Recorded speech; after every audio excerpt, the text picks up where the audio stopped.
In the hush of the ancient desert, where the dunes whispered to the stars and the Nile glimmered like a ribbon of dreams, a question lingers through time. How did they sleep, those distant souls beneath a sun that never forgave? Beneath walls of ochre stone and roofs of woven reeds, they sought coolness not in machines, but in harmony with wind, water, and the patience of the night.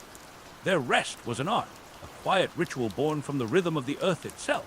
Tonight, we drift backward into Egypt's golden dusk to learn how they dreamed beneath the breath of heat.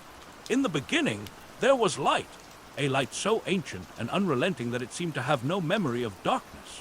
Across the plains of Egypt, the sun ruled as both giver and tyrant, a god that warmed the cradle of civilization while burning away all who dared to forget its power. The air shimmered, thick with heat, and the dunes stretched outward like sleeping beasts of gold. Each grain of sand held the memory of 1,000 dawns, each horizon an echo of creation itself. Beneath this eternal blaze, life clung to the thread of the Nile. The river was a ribbon of mercy winding through desolation, its waters gleaming like blue silk beneath the scorching sky. Without it, the land was death, silent, blinding, absolute. But with it, Egypt breathed. Villages rose along its banks, their walls of mudbrick soft against the glare, their narrow alleys filled with the laughter of children and the rhythmic sound of clay vessels being shaped in shadowed workshop. Here, survival was not a conquest, it was devotion. The people moved with the patience of those who understood the balance of light and life. They wrapped themselves in linen the color of dust, garments that caught the faintest whisper of wind. They walked slowly, not out of weariness, but out of reverence for the sun's dominion. As midday burned across the sky, silence fell, a silence so deep it seemed to swallow time itself. The world stilled beneath the golden weight of noon. Palm fronds barely stirred. Dogs slept beneath mud walls. The hum of insects faltered in the heat. And in that stillness, Egypt dreamed of shade, of water, of the cool breath of night that would one day return. The chapter begins here, in this living furnace. A land where every life was measured by the distance between sun and river, heat and breath, survival and surrender. Yet beneath the hardship, beauty bloomed, a beauty that shimmered in mirage and memory alike. As the horizon quivers and the first shadow lengthens across the sand, a quiet truth stirs. Even in the harshest realm, humanity learns to rest, to adapt, to dream beneath the gaze of its gods. As the sun began its slow descent toward the western cliffs, the light changed. It softened, turned amber, and stretched across the dunes like a painter's final brushstroke. The world that had shimmered and trembled under noon's fierce gaze now exhaled in relief. Shadows lengthened along the mudbrick walls, cooling the narrow streets of villages that clung to the river's edge. The air, once heavy with stillness, began to move again, softly, like a sigh. In these hours, life returned. Farmers emerged from shade where they had waited through the blistering afternoon, their skin bronzed and lined by generations of sun. They led oxen from still fields, their footsteps stirring the dust into slow spirals that glowed in the fading light. Women gathered water from clay jars, their bangles glinting like droplets of gold. Children's laughter echoed along the riverbanks as they ran barefoot through the shallows, their voices mingling with the low song of evening birds. In the distance, beyond the fertile green of the floodplain, the desert waited. It always waited. Endless and patient, its dunes rolled toward eternity, silent waves of fire and stone. To live in Egypt was to live between these worlds, the world of life that the Nile nourished and the world of death that the sands devour. Every heartbeat, every breath, every grain of wheat carried that tension. Yet there was peace in it. The Egyptians had learned to see the desert not as a curse but as a teacher. From it they learned humility, endurance, and the art of stillness. In a land where the day could burn the skin from stone, the act of surviving became a kind of prayer. To build, to rest, to sleep, these were sacred rituals, expressions of harmony with the relentless sun. As twilight deepened, the great sky turned violet and gold. The first stars appeared, tiny, trembling eyes awakening over the horizon. The river reflected them in soft ripples, transforming the water into a mirror of heaven. Night approached with the gentleness of a god descending. In its cool breath, the people of the land prepared for their quiet hours. Their homes, low and earthen, began to glow from within as oil lamps were lit.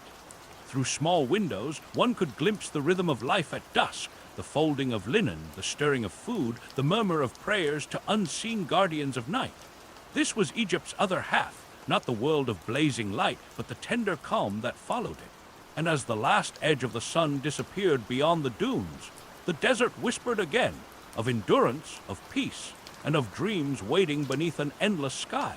Night descended not as a curtain, but as a slow inhalation of the earth. The air cooled, carrying with it the scent of clay, reeds, and river water. A soft wind stirred through the palms, brushing against rooftops and stirring the woven mats laid out beneath the stars. In this hour, the desert shed its fierce disguise, revealing a gentler soul. The same land that by day had burned with gold now shimmered in silver. The Nile moved like dark glass under the moon, its current whispering secrets to those who listened. Along its banks, lamps flickered before doorways, their flames swaying like small hearts. Fishermen drew their boats onto the sand, and farmers laid aside their tools. The long labor of the day gave way to murmured songs, to laughter softened by fatigue, to the stillness that follows purpose fulfilled. In every home, the architecture spoke of wisdom carved from endurance.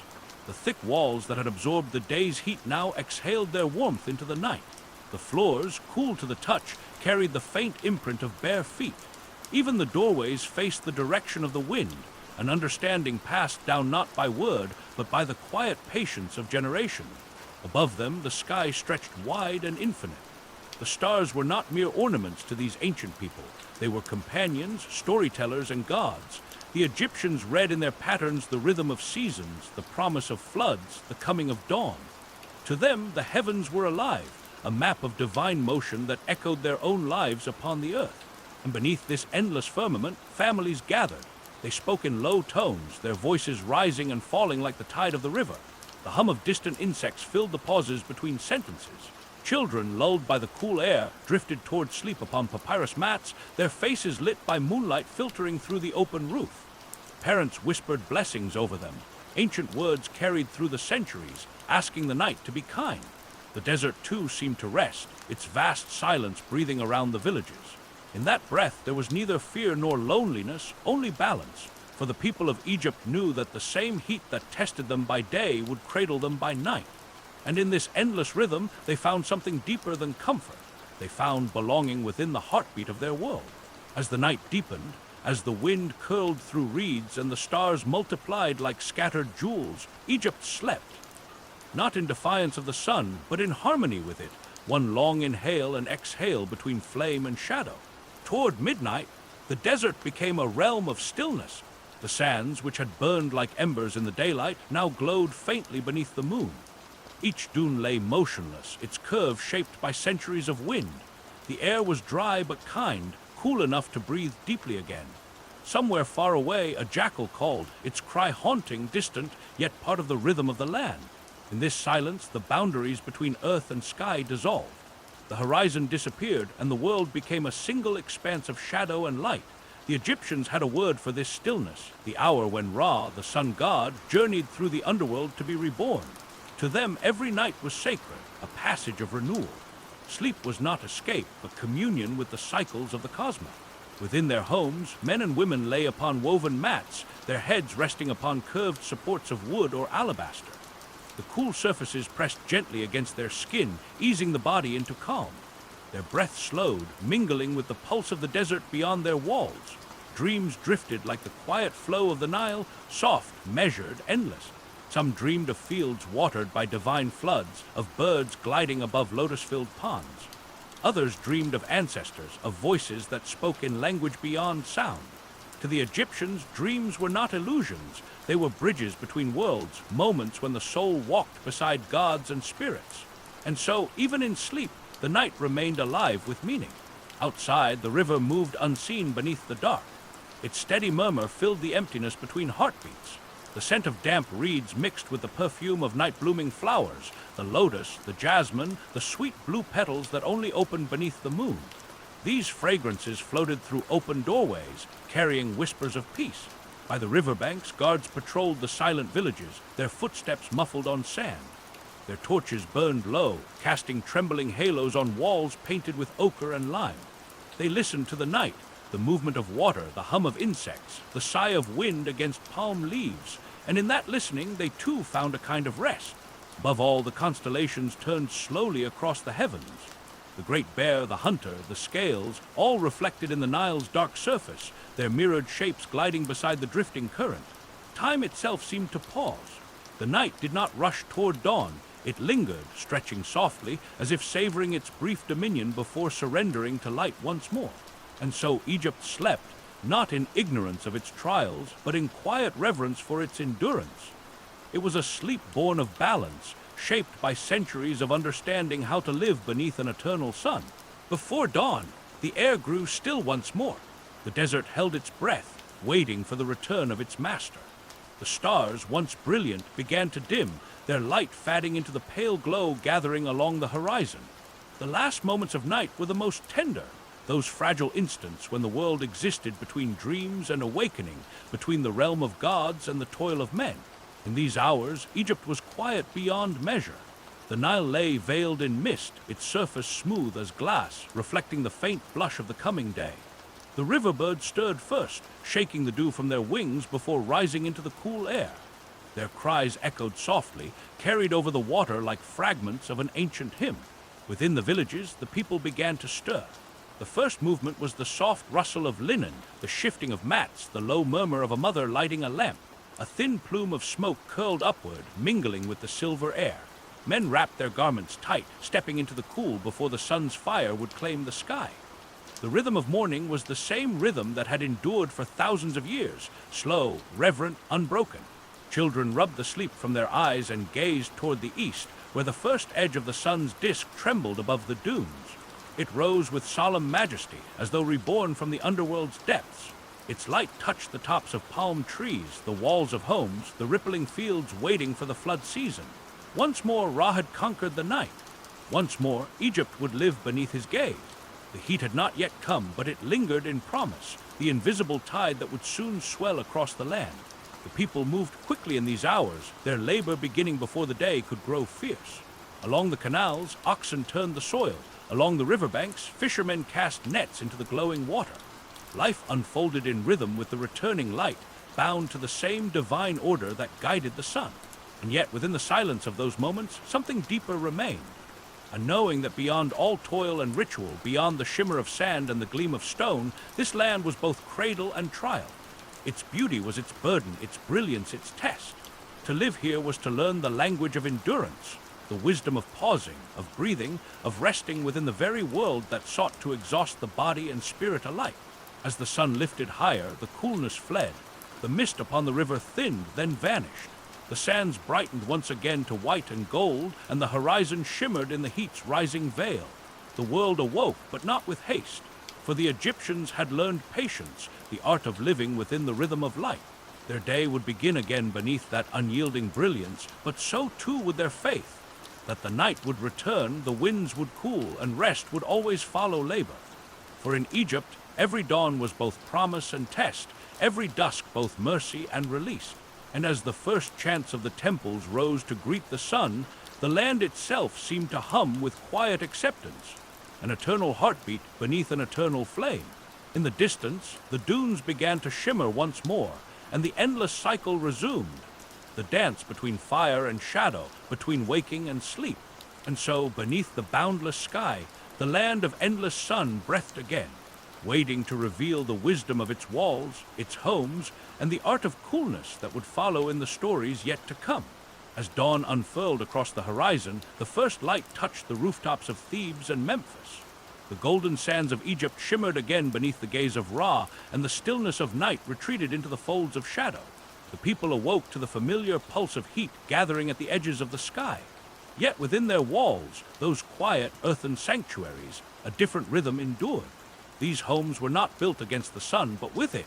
Every stone, every brick, every doorway was part of a conversation between human hands and the elements. The architects of Egypt understood the sun's temper and learned to tame it not with defiance, but with grace. They listened to the language of wind, to the murmur of shade, to the silence that lived within clay. From this listening, a wisdom was born, a wisdom that made the unbearable gentle.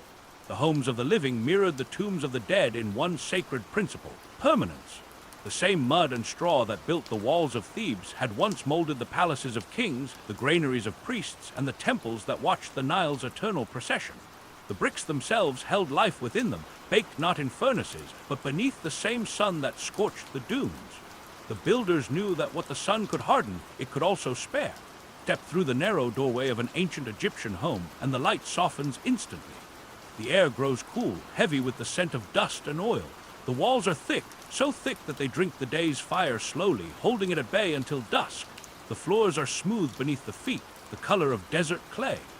Small windows punctuate the upper walls, no larger than the palm of a hand, placed high to invite the northern breeze while keeping the harsh light out.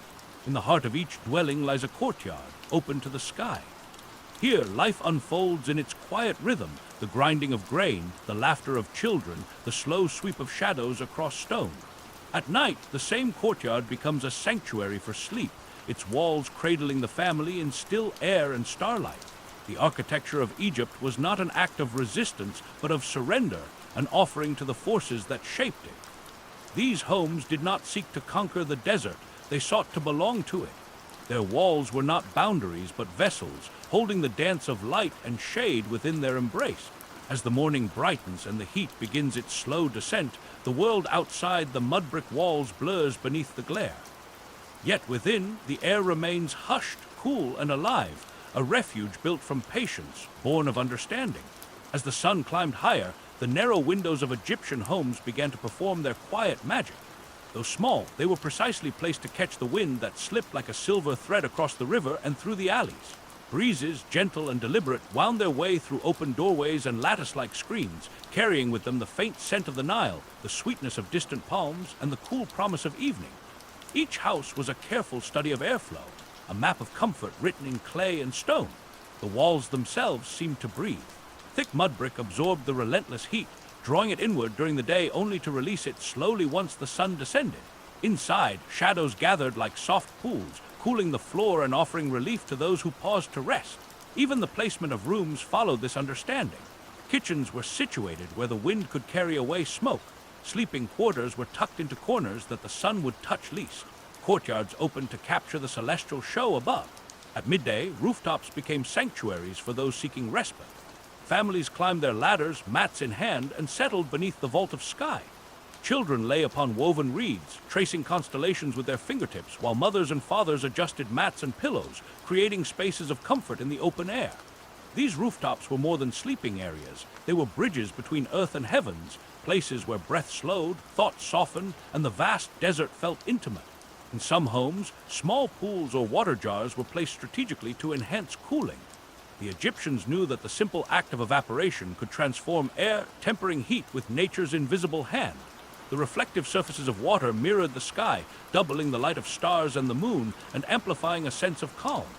Even the simplest homes displayed ingenuity, a delicate balance of aesthetics and necessity, beauty entwined with survival.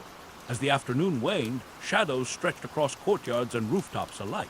The houses, silent yet alive, held the memory of sun and wind. Each brick, each reed mat, each carefully positioned jar was part of an unspoken dialogue with the desert. It was a conversation that had lasted centuries, refined with each generation, perfected in the quiet understanding of human patience. And as twilight approached, the homes themselves seemed to exhale. The heat that had clung to walls, floors, and rooftops slipped away into the cooling night. The stage was set for the ritual of rest, where families would gather beneath constellations, listening to the soft symphony of wind through palms, crickets in the courtyard, and the gentle pulse of life along the river. As the sun finally bowed beneath the horizon, the desert transformed once more.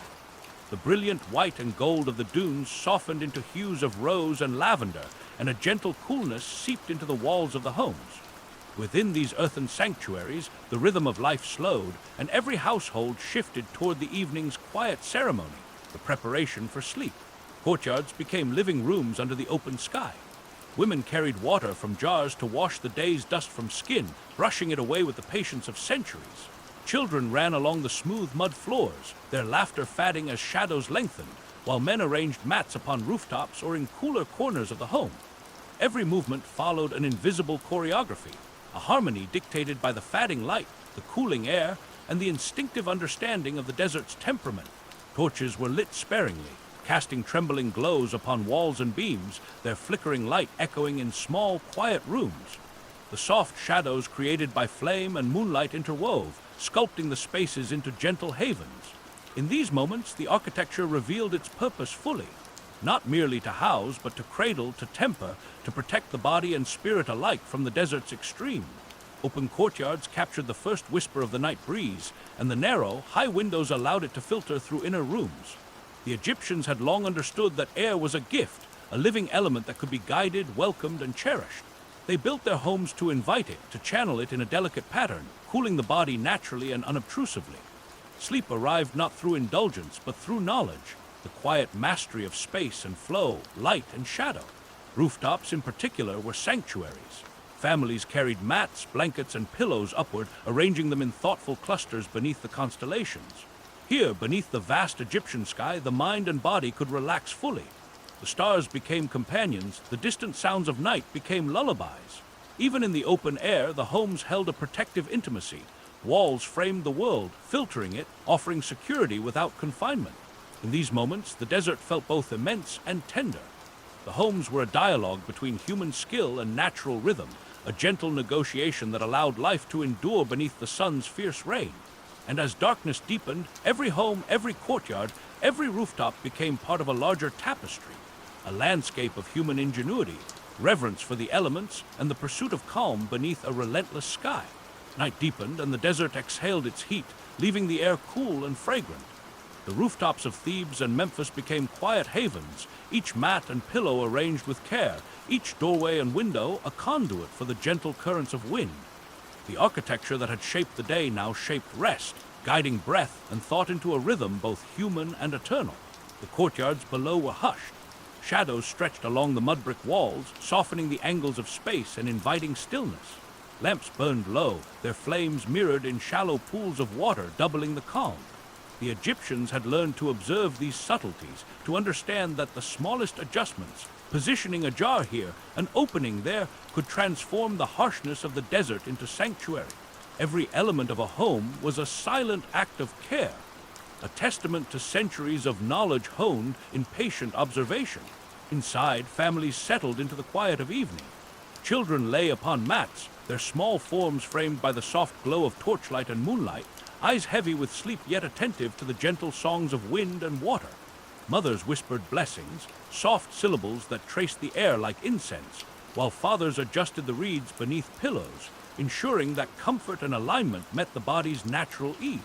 The house itself seemed to participate in these acts, its thick walls radiating a tempered warmth, offering silent protection, holding the pulse of night within their embrace.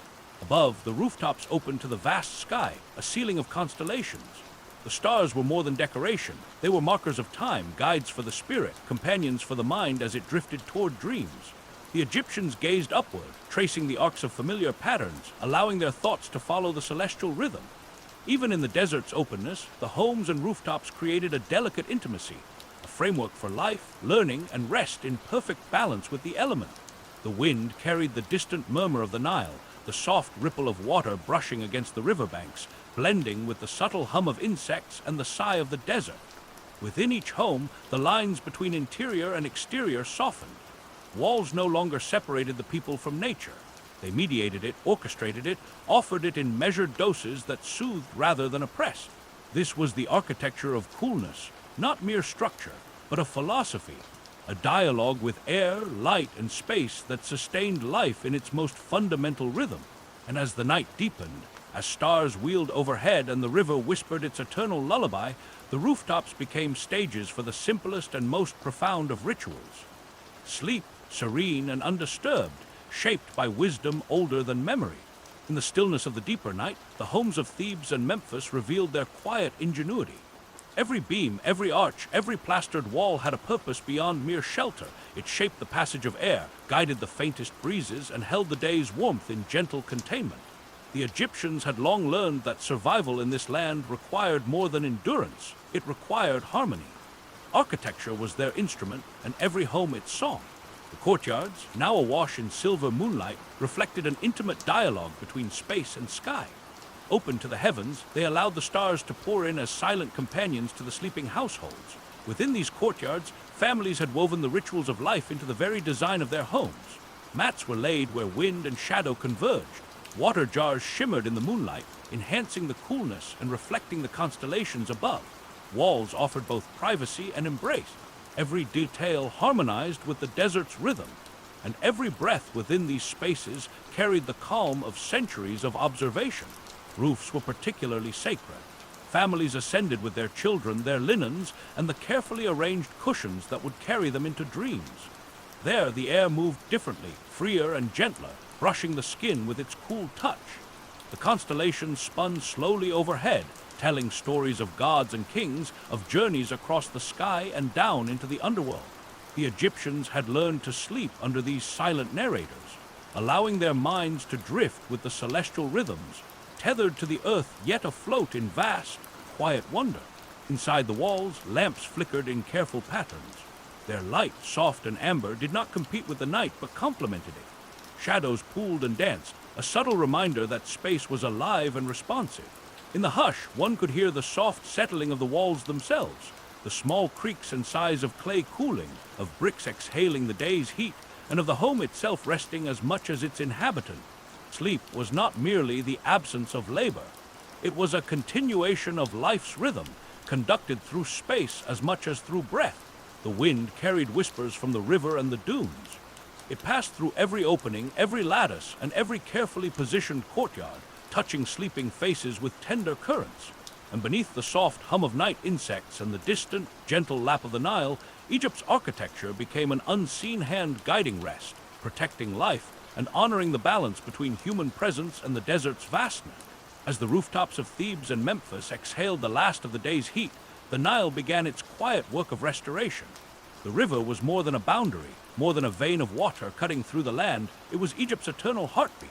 Each ripple mirrored the sun's passage, each gentle current whispered the history of civilizations born upon its banks. The homes that leaned toward its flowing waters did so not only for sustenance, but for the subtle gift of its cooling breath. Evening arrived as a soft cloak, settling over reed-lined canals and earthen courtyards. Fishermen returned from their labors, nets dripping with the day's catch, their movements fluid with familiarity. Their boats, simple and steady, reflected the last rays of the sun, scattering golden light across the water. The rhythm of oars and the gentle slap of wood against waves were the first lullabies of the night, carrying a quiet calm into nearby homes. Mothers worked along the riverbanks, washing linens in shallow pools, letting the cool waters draw heat and dust from their garments. Each movement was deliberate, meditative, a ritual of care as much for themselves as for the family they tended. The children, sometimes trailing behind, dipped their hands into the river, catching fleeting reflections of the sky, while older siblings hummed soft, wordless songs that floated along the water's surface. The river's air was different from that of the open desert.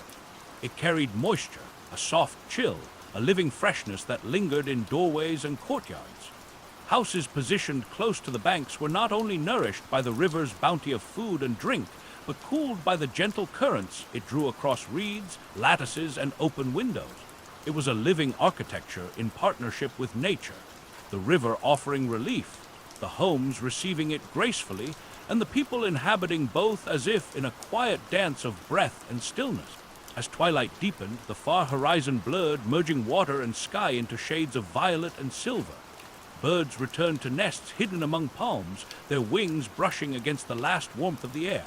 Crickets rose in chorus, their hum echoing from mudbrick walls. Even the river itself seemed to slow, its current softening, as if preparing for the world to rest. Here, at the edge of water and land, life and rest became inseparable. The Nile's breath was a balm, a flowing promise that heat would fade, that the night would bring renewal. Every ripple, every whisper of wind across its surface was a gentle guidance into repose, an intimate invitation to let the body soften, the mind drift, and the world pause within its timeless rhythm. The moon rose slowly above the river, casting silver paths across its undulating surface. Its light touched boats still drifting near the banks, illuminating the figures of fishermen tending nets one last time, their hands skilled and sure from years of repetition. Each catch, each measured movement, was a quiet offering to both the household and the gods, a rhythm entwined with the slow pulse of the Nile. Along the banks, mothers continued to rinse linens, their motions softened by the waning light. The water cooled their skin and carried away the dust and sweat of the day, leaving behind a lingering freshness that clung to garments and hair alike. Children crouched beside them, watching droplets scatter in the current, their small hands tracing circles in the river as if imitating its gentle flow. The river's presence made the air itself alive. A soft, cool current that carried faint fragrances of mud, lotus flowers, and river reeds into every open doorway. The homes nearest the Nile were positioned with deliberate care. Narrow windows and lattice screens captured the evening breeze, funneling it through the thick walls into rooms where family members rested. Courtyards acted as natural chambers of circulation, where the wind could gather and move unhindered, touching the walls, the floors, and the skin of those within. This partnership between architecture and river created a space where heat dissipated naturally, and the body could prepare for rest without struggle or urgency. As the evening deepened, the sounds of the Nile mingled with those of the village. Distant laughter, the soft call of a waterbird, and the low hum of insects formed a gentle symphony, a rhythm to soothe the mind and body. Life continued quietly, yet with an underlying harmony that seemed orchestrated by the river itself. The pulse of water mirrored the pulse of human habitation, each influencing the other in subtle, eternal ways. Families moved gently toward sleep. Mats were carried to shaded courtyards or to rooftops where the cool air was most generous. Children's eyes grew heavy as the breeze brushed their faces, carrying with it the last warmth of the sun balanced by the river's coolness. Parents whispered blessings and guidance, their voices soft and deliberate, flowing in cadence with the sounds of the night. Even within closed walls, the river's breath infiltrated the home, tempering the day's heat and inviting a restful surrender to night. Time here felt unhurried, measured not by clocks, but by the subtle transitions of light, air, and water. The Nile, eternal and patient, guided the people into evening with the quiet authority of nature itself. To dwell by its banks was to be reminded that rest was not merely a pause, but a participation in the slow, enduring rhythm of life and survival. As the night deepened, the river's surface shimmered like liquid glass under the moonlight. Each gentle ripple reflected the scattered stars above, creating twin heavens that stretched infinitely both above and below.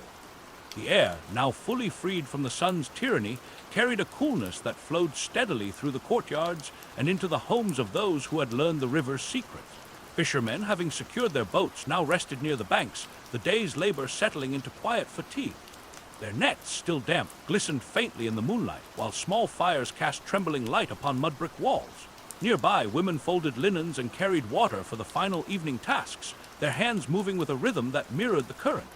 Children, lulled by the mingling scents of wet clay and river reeds, began to drift into sleep where they had played only moments before. The design of the homes and courtyards was revealed most fully at this hour. Thick walls exhaled the heat they had absorbed during the day, releasing it gradually into the night air. Lattices and high windows funneled the river breeze through inner rooms, carrying relief directly to sleeping bodies. The courtyards, often lined with shallow water jars or small reflecting pools, multiplied the effect, drawing moisture from the air and cooling the surroundings subtly yet perceptibly. Even the simplest homes became sanctuaries, where human ingenuity and natural forces coexisted in delicate harmony. Above, rooftops offered vantage points for quiet reflection. Families ascended with mats and blankets, arranging themselves to receive the river's evening breath most fully.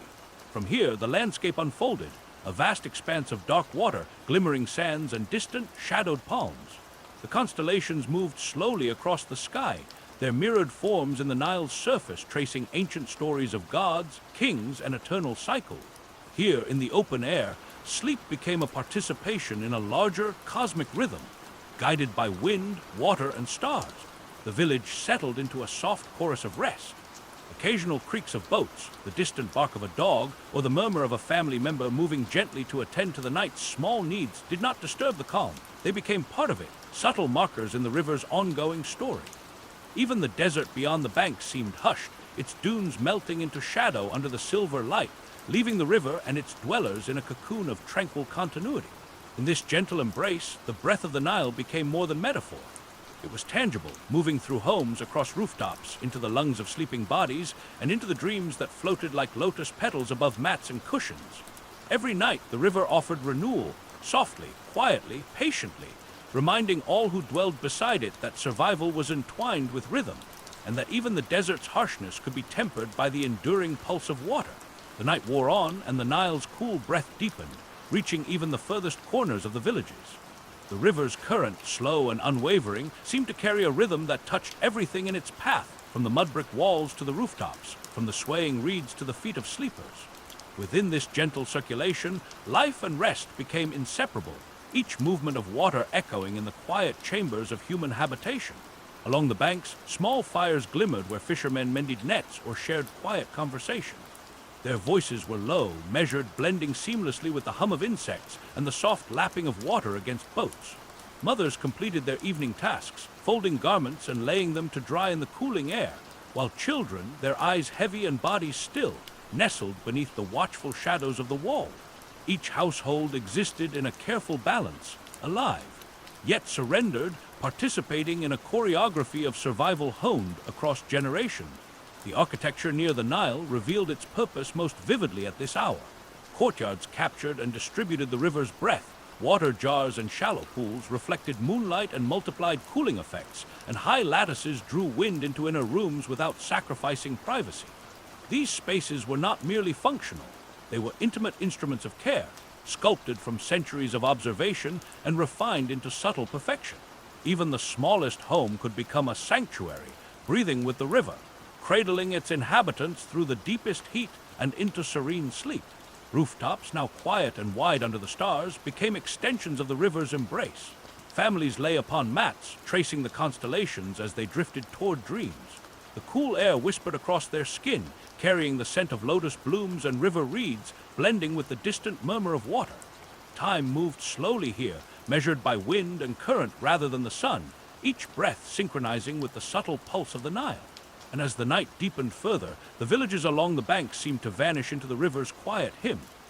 Boats, reeds, walls, rooftops, and sleeping bodies all became threads in the same gentle tapestry, woven together by the river's steady, calming breath. The Nile, eternal and patient, guided the land into rest, teaching the people that survival was not only endurance, but harmony. Above, the stars wheeled in silence, mirrored by the slow shimmer of the water. The desert beyond the river lay subdued, softened by shadow and moonlight, while the current carried whispers of cooling air toward the homes that leaned toward it. In this night of flowing silver, Egypt rested, nourished not only by water, but by the tender wisdom of wind and river, a rhythm that would last for millennia, undisturbed and eternal. As midnight deepened, the river's surface became a mirror of heaven, reflecting every glimmer of starlight and the faint, slow passage of clouds. The air above the Nile, heavy with moisture and the faint scent of mud and lotus, carried a gentle chill that seeped into homes and courtyards alike. Every breath drawn along the riverbanks was a renewal, a reminder that even in the desert's embrace, life could find comfort and ease. Fishermen had long since laid down their nets and tended their fires, yet the boats remained afloat, rocking gently with the slow current. Their forms, dark and quiet, became part of the night's tapestry, blending seamlessly with reeds and mud, with walls and rooftops. The river itself seemed to slow, each ripple deliberate, as if it too were guiding the land into sleep. Families on rooftops lay motionless beneath the canopy of constellations, their breathing synchronized with the ebbing rhythm of water and wind. Inside homes, the walls radiated a tempered warmth, exhaling the day's heat in a soft, measured pulse. Courtyards captured every whisper of the river breeze, directing it through lattices and narrow windows, caressing the skin of those who slept within. Water jars reflected the moon, multiplying its light and the river's cooling effect, creating an atmosphere of quiet luxury born not of wealth, but of careful observation and intimate knowledge of the natural world. Even the smallest gestures of the inhabitants were part of this harmony. Mothers adjusted blankets, fathers smoothed mats, children turned in their sleep, and every movement was softened by the cool air. The river's breath penetrated walls and hearts alike, a flowing lullaby that carried the day's fatigue away and offered restoration. In this gentle circulation, the land and its people moved together in silent accord, and the desert's harshness became an echo, softened by human understanding. Above, the constellations continued their slow, timeless journey. Orion, Sirius, and the Great Bear traced their arcs, mirrored below in the Nile's tranquil surface. The river and the sky became one, an endless corridor of cool air, silver light, and silent rhythm. Those who slept beneath it were wrapped in more than comfort. They were wrapped in continuity, in knowledge passed through generations, in a harmony that allowed life to flourish even under the relentless sun of day. As the first faint hints of dawn approached, the river continued its quiet work, a patient companion to the villages it nourished. Its breath, cool and steady, promised another day, another cycle of labor, relief, and eventual rest. Egypt, poised between river and desert, endured and thrived, guided by this eternal, flowing heartbeat that shaped not only life, but the very art of sleep. As the Nile's cool breath faded into the night, the villages and rooftops of Thebes and Memphis entered a quieter, more intimate rhythm. The labor of the day was complete. The walls and courtyards held in gentle shadow, and the air was scented with the lingering warmth of sun-warmed mud. Within each home, the ritual of rest began, and sleep was treated not as a simple necessity, but as a sacred ceremony. Mothers and daughters carried out the first steps with care. Water was drawn in small clay jars, cooled by the night, and used to cleanse skin and remove the day's dust. Each movement was deliberate, measured, a soft choreography of care. Hands brushed over faces, arms, and feet, while whispers of lotus-scented oils were applied to temples and shoulders, filling the air with the delicate perfume of twilight. The scent was more than fragrance. It was a signal to the body and mind that the hours of wakefulness had ended, that the world had shifted, and that rest would be honored. Papyrus mats were unrolled upon rooftops, and in courtyards, their fibers still warm from the sun yet softened by the night air. Each mat was arranged thoughtfully, with attention to the direction of the breeze, the pull of the stars above, and the comfort of the body it would cradle. Wooden headrests, simple yet perfectly curved, were positioned to support the neck, elevating the head just enough to ease the alignment of the spine and encourage restful sleep. Every object, every gesture, was the result of centuries of careful observation and quiet devotion to the art of living gently under the desert sun. Families gathered together in hushed intimacy. The youngest children settled first, guided by the soft hands of caregivers, while older siblings and parents followed in the natural order of the household. Conversations, if they occurred, were murmured and poetic in cadence, attuned to the hush of night and the faint chorus of crickets and river reeds. Laughter, when it emerged, was quiet, a gentle punctuation in the unfolding ceremony, and each sigh was a release of toil, of heat, of the day's burdens carried in bodies and hearts alike. Even the lighting of the homes was considered carefully. Small clay lamps burned with soft amber flames, illuminating spaces without competing with the moon. Shadows gathered, softened, and danced along walls, creating a sense of depth and intimacy. The light seemed to breathe with the household, highlighting the delicate motion of hands, the careful placement of mats and linens, and the reverent preparation of bodies for rest. Every element of this ritual, the water, the oil, the linen, the placement of the mats, was a meditation. It connected the living to one another, to the land, and to the cycles of the gods. Sleep was a partnership with the cosmos, a measured surrender to the quiet, a recognition that life, like the river and the wind, flowed in rhythms beyond human control, but within human understanding. As twilight deepened into night, the ritual of rest unfolded with meticulous care.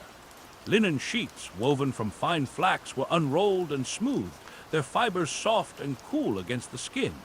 Each sheet carried the faint scent of sunlight and earth, reminding sleepers of the desert and river alike, a tactile bridge between body and environment.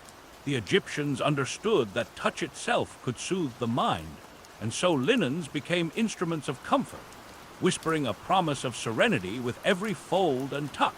Families arranged themselves across mats and rooftops, aware of the gentle currents of wind that passed through open courtyards and latticed windows. The breeze was welcome, deliberate, carrying with it the perfume of night-blooming flowers, the coolness of river air, and the lingering warmth of sun-baked mud. Each breath inhaled these subtle fragrances, and the body began its slow surrender to rest. Even the smallest household objects, water jars, wooden headrests, and woven baskets, played a part in this orchestration, carefully positioned to harmonize with wind, shadow, and moonlight. In soft candlelight, the quiet gestures of care were magnified. Mothers brushed fragrant oils across the skin of children, their hands moving in gentle arcs that mirrored the rhythm of the stars above. Fathers arranged mats and adjusted pillows, their attention deliberate yet unobtrusive, as if each action were part of a dialogue with the night itself. Children's eyes grew heavy under the careful observation of elders, their breathing deepening as the ritual continued. Each inhalation drawn along the pathways of air flowing through courtyards and open windows. Even the sounds of the household were tempered to maintain serenity. The hushed whispers of family members, the faint shifting of mats, the occasional creak of a wooden headrest, all blended seamlessly with the chorus of night insects, the soft murmur of the Nile in the distance, and the sighing wind through palm fronds. These sounds, gentle and continuous, became part of the ceremony itself, guiding the inhabitants into deeper awareness of the night's embrace. In this intimate choreography, sleep was elevated into art. Every touch, every scent, every breeze, and every whisper reinforced a sacred rhythm. Life's labors, the heat of the day, and the burdens of the body and mind were washed away in a sequence of gestures honed across generations. The household became a sanctuary where the sacred and the mundane intertwined, and the desert, river, and sky collaborated to offer repose. Here, beneath constellations that mirrored the lives of gods and mortals alike, eyes began to close with the slow inevitability of the night. The ritual, in its beauty and quiet precision, ensured that each individual was prepared to drift into dreams shaped by care, scent, touch, and the intimate wisdom of their forebears. The body, lulled by air and fragrance, settled into the rhythm of the cosmos, breathing with the night, cradled by the architecture of home, and guided by the soft currents of the river and wind. As the night deepened further, rooftops and courtyards became sanctuaries of stillness. The papyrus mats, carefully laid in alignment with the evening breeze, captured the subtle movement of air, allowing it to circulate freely beneath sleeping bodies. The Egyptians, attentive to every nuance of wind and shadow, had long observed how the cool currents of night could temper the warmth held in walls and floors. Each breath of wind became a companion to the ritual of rest, a living element that guided slumber without force or interruption. The fragrance of lotus oil lingered in the air, subtle and pervasive, mingling with the scent of cool clay and the distant reeds of the river. Its touch upon skin was gentle, almost imperceptible, yet it carried with it a signal of transition, from labor to leisure, from wakefulness to the sacred pause of sleep. Every inhalation became a quiet meditation, the senses aligning with rhythm both natural and ancestral. Mothers and fathers watched over children, their eyes heavy yet vigilant, ensuring that each mat, each pillow, each headrest was positioned to cradle the body in alignment and comfort. In quiet corners of courtyards, small water jars reflected the moonlight, creating miniature pools of silver that multiplied both light and coolness. The Egyptians understood that these reflections were more than practical. They were subtle gestures of harmony, shaping the energy of space and enhancing the delicate balance between warmth and relief. Even the hum of insects, the distant lap of water along the riverbank, and the faint rustle of palm leaves became threads in the intricate tapestry of night, woven into the household's embrace of rest. Children lay still beneath the soft, open sky, tracing constellations with their minds as their bodies relaxed into the mats below. Adults, having completed the ceremonial washing and anointing, settled beside them, shoulders and backs aligned with care, heads supported by carved wood, and limbs eased into repose. Each household functioned as a microcosm of harmony, where rhythm, scent, sound, and touch coalesced to produce a sleep that was both restorative and sacred. Even as shadows lengthened and the night advanced, the ritual of rest maintained its gentle tempo. The smallest movements, a hand adjusting a pillow, a mat repositioned to better capture the breeze, were performed without haste or urgency, each gesture reinforcing the household's delicate alignment with the natural world. In these moments, sleep became more than a cessation of activity. It became a ceremony, a partnership between humans, elements, and cosmos, a quiet acknowledgement of the rhythms that sustained life and nurtured spirit alike. The deeper the night unfolded, the more profound the intimacy of the ritual became. On rooftops and in open courtyards, families surrendered fully to the orchestrated stillness. Every mat, pillow, and headrest was placed with deliberate intention, aligning bodies with the subtle direction of the night wind. The Egyptians knew that comfort was not merely physical. It was a dialogue between the body, the air, and the cycles of the cosmos. The soft fragrance of lotus oil lingered, its presence subtle but insistent, drawing the mind gently away from the toil of the day. It mingled with the faint scent of water from jars and pools, the earthy aroma of mudbrick walls, and the distant whisper of the Nile. Together, these scents formed a tapestry of calm that enveloped each household, turning homes into sanctuaries where every breath and heartbeat was guided toward repose. Within this hush, human sounds became rare and measured. A child's quiet sigh, the faint shuffle of a parent settling, or the delicate clink of a water jar against a courtyard wall blended seamlessly with the nocturnal symphony. The hum of insects, the soft rustle of leaves, and the gentle lap of the river against the banks. Even these faint noises contributed to the ritual, reinforcing a rhythm of serenity and slow, deliberate life that defined the Egyptian night. The headrests, carefully carved from wood, supported necks and heads with almost imperceptible elevation, allowing the body to align naturally. The papyrus mats, warmed by the day and cooled by the night, cradled the limbs in softness while conducting the slightest touch of air across the skin. Each element of preparation, from cleansing to laying out the mats, was a deliberate practice of care and mindfulness, a slow and meditative offering to the sacredness of sleep. And above all, the stars moved imperceptibly across the heavens, mirrored faintly in the shimmering surface of water jars and distant rivers. Their silent passage provided a cosmic backdrop to the ritual of rest, reminding all who slept beneath them of their place in the vast, eternal order. As breaths deepened and bodies softened into the night, the ritual achieved its purpose. A seamless transition from wakefulness into dreams, guided by air, scent, and the attentive care of hands honed through generations. As the night reached its quietest hour, every home and rooftop became a sanctuary of gentle surrender. The warm touch of sun-baked papyrus mats had faded into a soothing coolness, perfectly tempered by the river breezes and the soft whisper of wind through open courtyards. Every household existed in a state of harmony, walls, floors, air, and bodies aligned to sustain the sacred rhythm of rest.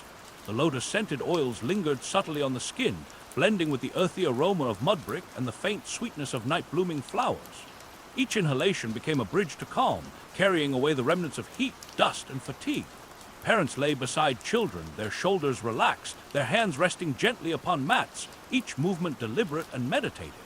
Every gesture reinforced the continuity of care, a quiet acknowledgement of the household's shared rhythm.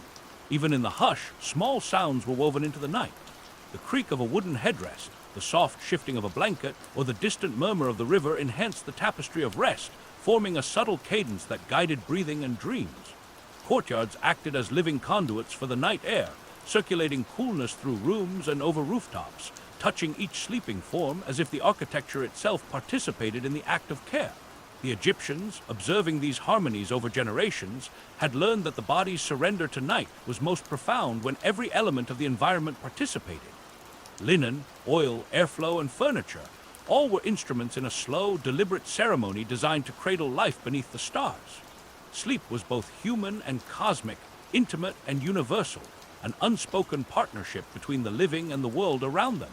And as the stars wheeled overhead, mirrored faintly in the calm surface of the Nile and the still pools in courtyards, the ritual of rest reached its silent perfection. Each household, embraced by air, scent, and shadow, drifted deeper into dreams, where the labors of day were transformed into the gentle continuity of life. Here, beneath the cool breath of night, beneath constellations eternal and distant, the Egyptians rested, not merely to survive, but to participate in the sacred, unbroken rhythm of the cosmos. As the first hints of pre-dawn light began to caress the horizon, the rooftops and courtyards remained in hushed devotion to the night. The ritual of rest, performed with patient care and attention to every detail, had carried families into a profound state of serenity. Linen sheets, softened by use and cooled by the river breeze, remained draped over sleeping bodies, their fibers holding the faint warmth of evening while inviting the first whispers of morning air. The fragrance of lotus oil, now faint but persistent, lingered on skin and in the spaces between mats, a reminder of the continuity of ritual and of life itself. Parents stirred briefly, adjusting a mat, smoothing a pillow, or brushing back hair, doing so with a quiet reverence that matched the rhythm of the night. The children, still caught in the delicate balance between sleep and awakening, exhaled softly, their breath mingling with the whisper of wind and the subtle scent of earth and flowers. Every courtyard and rooftop functioned as an instrument of comfort. The Egyptians understood that small adjustments in airflow, shade, and arrangement could prolong or enhance rest, and each household implemented these practices with careful attention.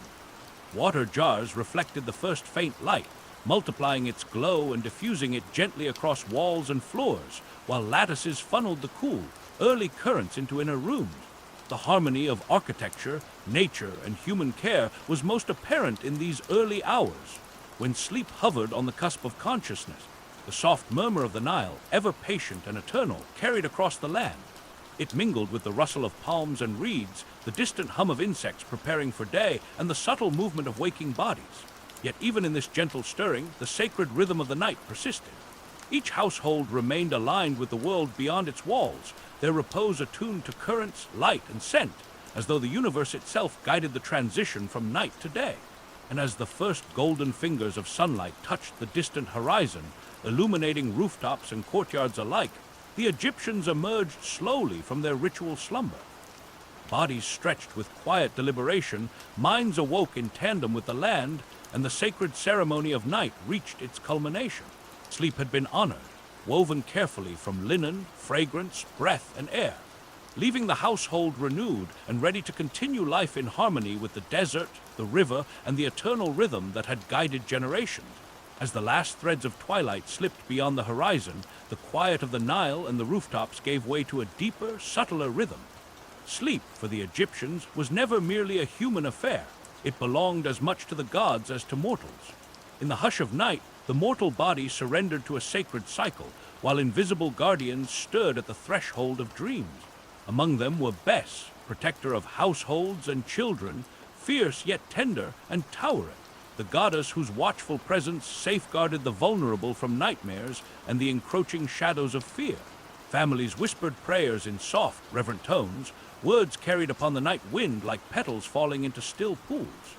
Children nestled beneath linen mats, hands clutching small amulets carved from ivory or faience, symbols of divine care.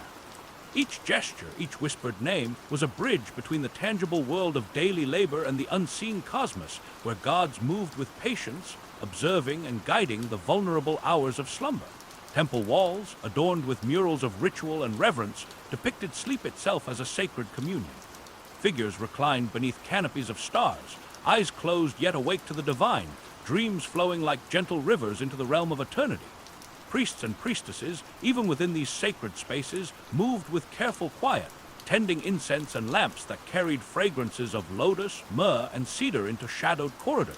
The light, soft and amber, flickered upon painted stone, giving life to the slumbering figures immortalized on walls. In the hushed corridors of tombs, where the dead were believed to enter the deepest sleep, the boundary between mortal and divine blurred. Death was not feared. It was understood as an extension of the nightly ritual, a passage through dreams into the eternal. Funerary texts described the soul's journey, the protection offered by gods and spirits, and the intimate relationship between sleep and the afterlife. Dreams then became messages, sacred and profound, guiding both the living and the departed through the unseen currents of existence. Above the villages and riverbanks, stars wheeled in patient silence.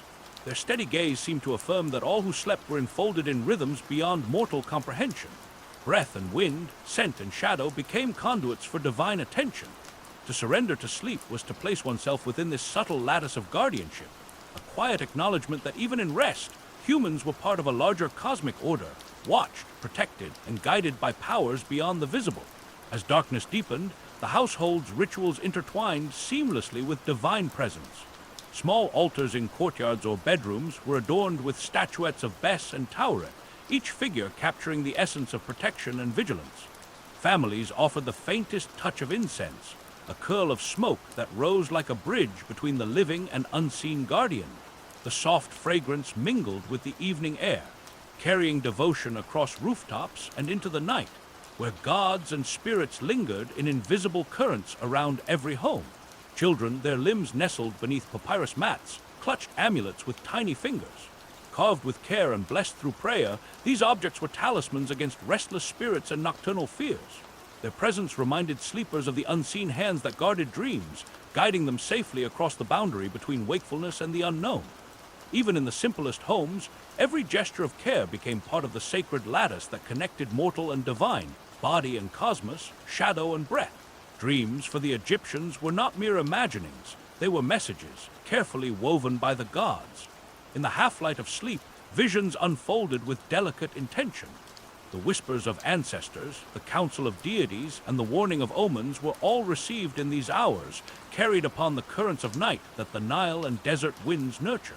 To interpret dreams was to participate in the divine rhythm, to recognize the invisible guidance that flowed between worlds, and to honor the subtle conversation between mortals and eternity. Even temple murals conveyed this sacred understanding. Figures reclined upon mats beneath constellations, their hands poised in gestures of reverence, eyes closed yet open to a higher consciousness. The walls themselves seemed to breathe, their painted lines and golden pigments reflecting lamplight and inviting contemplation. In these silent spaces, sleep and worship merged, demonstrating that rest was not simply the pause between labors, but a vital conduit for communion with powers unseen yet intimately felt. Outside, the night moved with quiet precision. Winds passed over rooftops, carrying scents and whispers, rustling palm fronds and stirring the gentle ripple of water jars. All were subtle instruments of protection and guidance, participating in the orchestration of divine guardianship. Sleep became a ritual of trust, in the household, in the architecture, in the air and water, and above all, in the unseen presence of gods whose attention never wavered. As midnight deepened, the boundary between mortal consciousness and the divine world softened further. The guardians of night, unseen yet ever present, moved through the spaces of homes and courtyards, attending to each sleeper with quiet vigilance. Bess, with his protective visage and playful strength, kept watch over children and families alike, ensuring that rest was undisturbed by fear or shadow. Tawirit, gentle yet formidable, circled the vulnerable, her presence a promise that the night's darkness would not overwhelm the body or soul. Within this sacred rhythm, dreams unfolded like delicate tapestries. A child might see the river flowing in silver light, a fisherman guiding his nets under starlight, a mother's hands brushing lotus oil over weary arms, all infused with symbolic meaning, a subtle instruction from the gods. Adults, too, received messages in slumber, guidance, reassurance, or the soft echo of past ancestors. These visions were never random. They were carefully woven into the unseen currents of the night, a living conversation between mortals and eternity. Even the architecture of the home seemed to participate in this divine vigilance. Courtyards and rooftops allowed the circulation of cooling air and subtle light, supporting not only physical rest, but the spiritual dimensions of sleep. Water jars reflected flickering candlelight, multiplying illumination and serenity. Latticed windows captured the breath of the night, directing it gently over sleeping bodies. Every element, the scent of oils, the placement of mats, the alignment of walls, was part of a sacred choreography designed to harmonize human presence with the unseen world. In temples, murals depicted these principles with reverent clarity. Reclining figures, framed by stars and lotus blooms, rested beneath the gaze of protective deities. Priests and priestesses moved quietly among the painted halls, tending incense and lamps, their actions resonating with the same rhythm as the households below. The sacred and domestic realms intertwined, emphasizing that sleep was a conduit through which humans could touch the eternal, and that divine guardianship extended equally over tombs, homes, and hearts. The hush of the night carried lessons in subtlety and patience. Even the softest sounds, the distant lap of river water, the murmur of insects, the rustle of linens, became part of the cosmic lullaby. Mortals, in surrendering to sleep, engaged in a ritual that bridged heaven and earth, body and spirit, life and eternity. Through these hours, Egypt's people honored the invisible, paying homage to the quiet guardians who ensured that slumber remained both restorative and sacred. In the hush between midnight and pre-dawn, the guardians of night remained vigilant, their presence woven into every subtle movement of the household. The quiet flicker of lamps cast long shadows along walls and mats, and the soft scent of lotus and myrrh lingered, a tangible thread connecting mortal sleep to divine protection. Each breath drawn by the sleeping became part of a larger rhythm, a silent acknowledgement of the invisible watchfulness that had guided humanity for generations. Dreams deepened in richness and clarity. Some flowed like gentle rivers, depicting daily life along the Nile, boats gliding through silvered water, children laughing under the stars, the hush of crickets along the riverbank. Others carried symbolic weight, imbued with the counsel of ancestors and the subtle nudges of gods. Mortals, though unaware in their conscious state, were participating in a dialogue with eternity, a ritual of listening and surrender that was as old as the desert and the river itself. Even within this quiet, the architecture of homes amplified the sacred rhythm. Courtyards and open rooftops funneled the night's currents with thoughtful precision, guiding air over sleeping bodies, reflecting light and creating spaces that nurtured the mind as much as the body. Water jars shimmered with moonlight, projecting silvered reflections across walls, while wooden headrests cradled necks and shoulders in alignment perfected over generations. These details, subtle to the casual eye, were essential instruments in the orchestration of sacred rest, demonstrating that every element of Egyptian life, from the material to the spiritual, moved in dialogue with the divine. In tombs, the concept of sleep reached its ultimate expression. Death was viewed not as an end, but as a deep slumber under the guidance of gods and spirits, a final communion with eternity. Funerary texts describe the soul's journey, the protective presence of deities, and the unfolding of dreams that prepared the departed for the voyage beyond. The living, by honoring nightly rest, mirrored this sacred passage, rehearsing the art of surrender to forces greater than themselves. Through the long hours of night, Egypt existed in a delicate balance. Homes, courtyards, rooftops, and riverbanks all harmonized with unseen currents of divine care. Every breath, every movement, every whisper of wind was part of a living tapestry of protection and attentiveness. In this nocturnal ritual, sleep became an act of devotion, a bridge between the mortal and eternal realms, where humans rested not alone, but within the watchful embrace of gods who had guided their dreams for countless generations. As the night advanced toward its quiet zenith, the guardians of dreams worked unseen, their vigilance unbroken. Bes prowled imaginatively among households, a small but fierce protector whose visage alone repelled shadows of fear. Toweret, serene and imposing, watched over the young and the vulnerable, ensuring that no nightmare breached the careful architecture of rest. Their presence, though invisible to mortal eyes, was felt in the rhythm of breaths, in the subtle weight of the linens, and in the comforting coolness of night air flowing through open courtyards and latticed windows. Within this divine canopy, dreams carried messages delicate and profound. A father might envision the river's bend, the reflection of stars dancing on water, and feel guidance whispered in the cadence of rippling currents. A child might follow the luminous flight of a lotus blossom across the sky, sensing protection even in the midst of unconsciousness. These visions were not random. They were intentional, woven into the very air and architecture, guiding souls along pathways of insight, reassurance, and quiet counsel. Sleep became both a physical and spiritual exercise, a gentle attunement to the unseen energies that moved alongside every household. The household itself was a vessel for these sacred interactions. Water jars glimmered faintly, amplifying starlight and the soft glow of clay lamps, while mats and headrests were arranged to welcome airflow and shadow, creating an environment where body, mind, and spirit could surrender fully. The faintest sighs of contentment or movement of a shifting limb became harmonized with night's rhythm, reinforcing a tapestry of protection and repose that stretched from the hearth to the heavens. Even the external landscape participated. The subtle lap of the Nile, the rustle of date palms, and the soft chorus of nocturnal insects were not incidental but essential, each element tuned into the sacred resonance of the night. They underscored that Egyptian life was never solitary. Every breath, every moment of rest was threaded into a vast continuum of cosmic care. To sleep was to participate in this grand, invisible orchestration, a gentle surrender into patterns older than the land itself. As pre-dawn shadows softened, the guardians of night slowly receded from mortal consciousness, leaving behind an indelible impression of safety, continuity, and the sacred.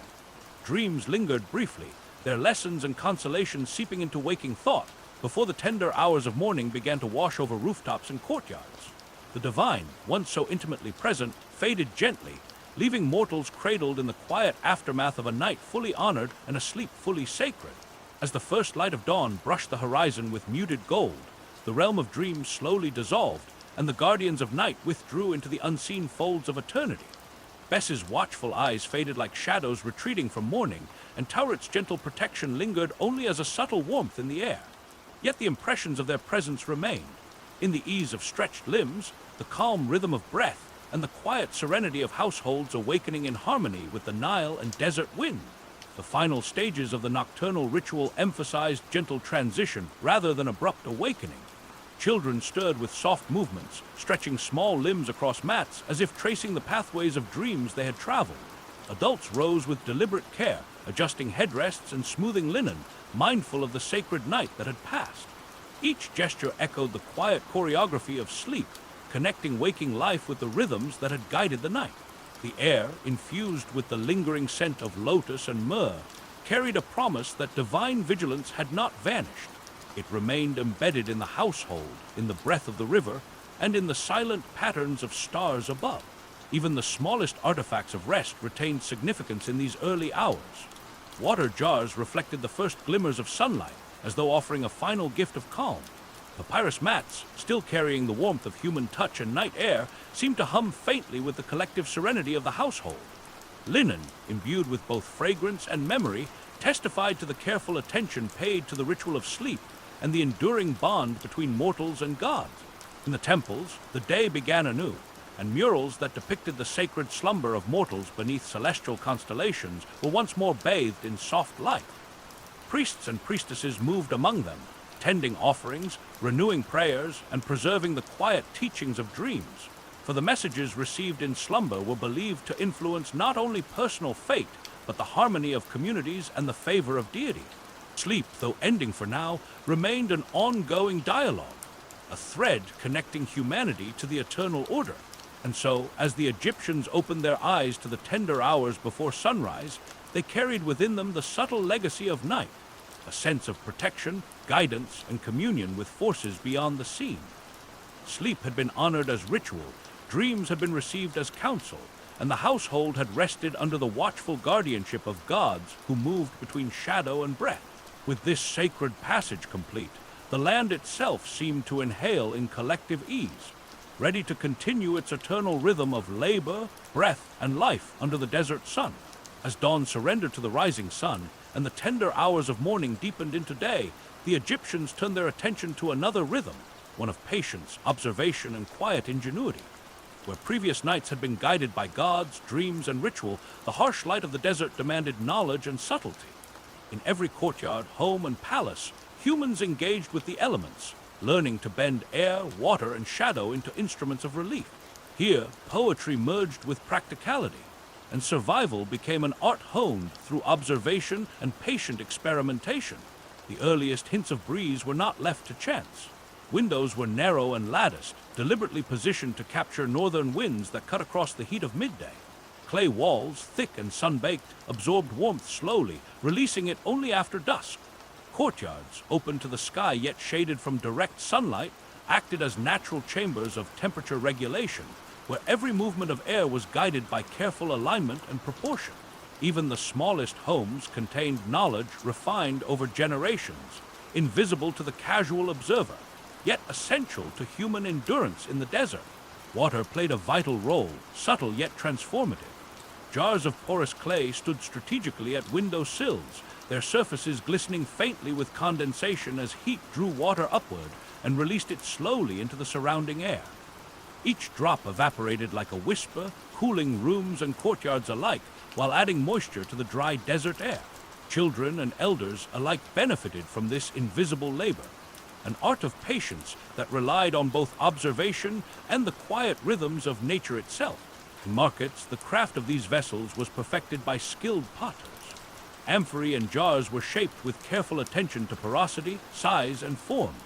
Each curve, each wall thickness contributed to the slow, deliberate release of water into air, a technology born not from science in the modern sense, but from centuries of careful observation, trial, and refinement. These objects, simple in appearance, became vital instruments in the human orchestration of comfort and survival, embodying a silent dialogue between maker and environment.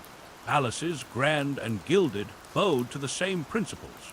Thick walls, open courtyards, fountains, and pools reflected light and conducted air with a careful logic.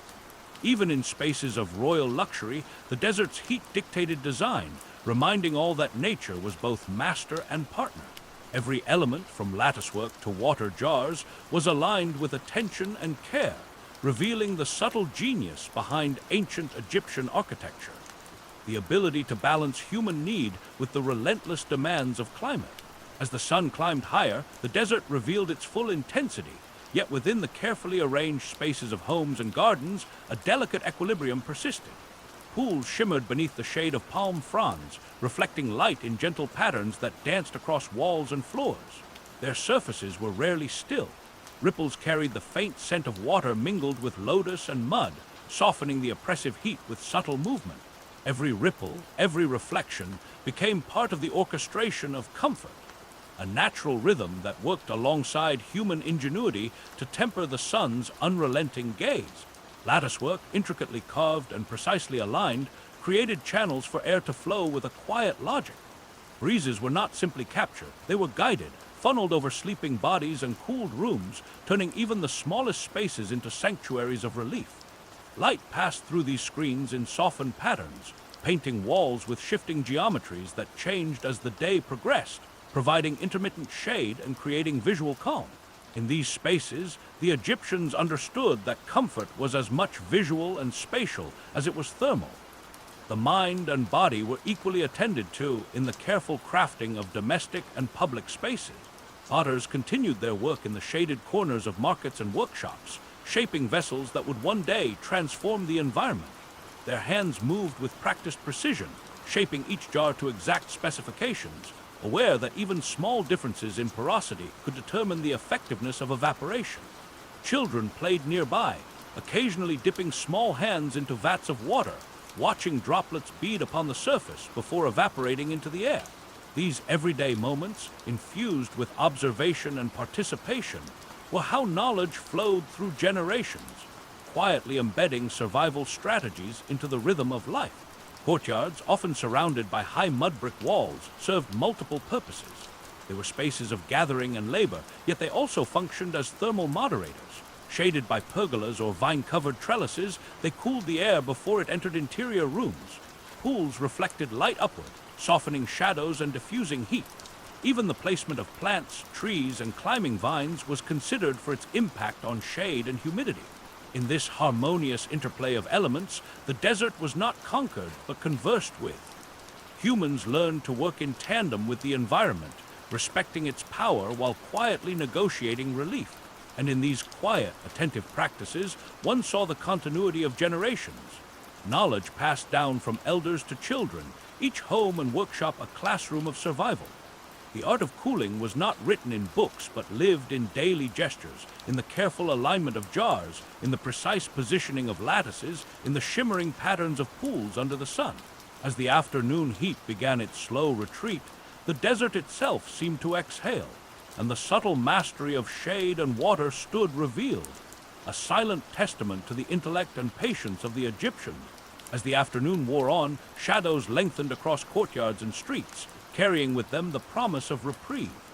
The Egyptians, masters of observation, had long understood that the interplay of sun and shade could be orchestrated with careful design.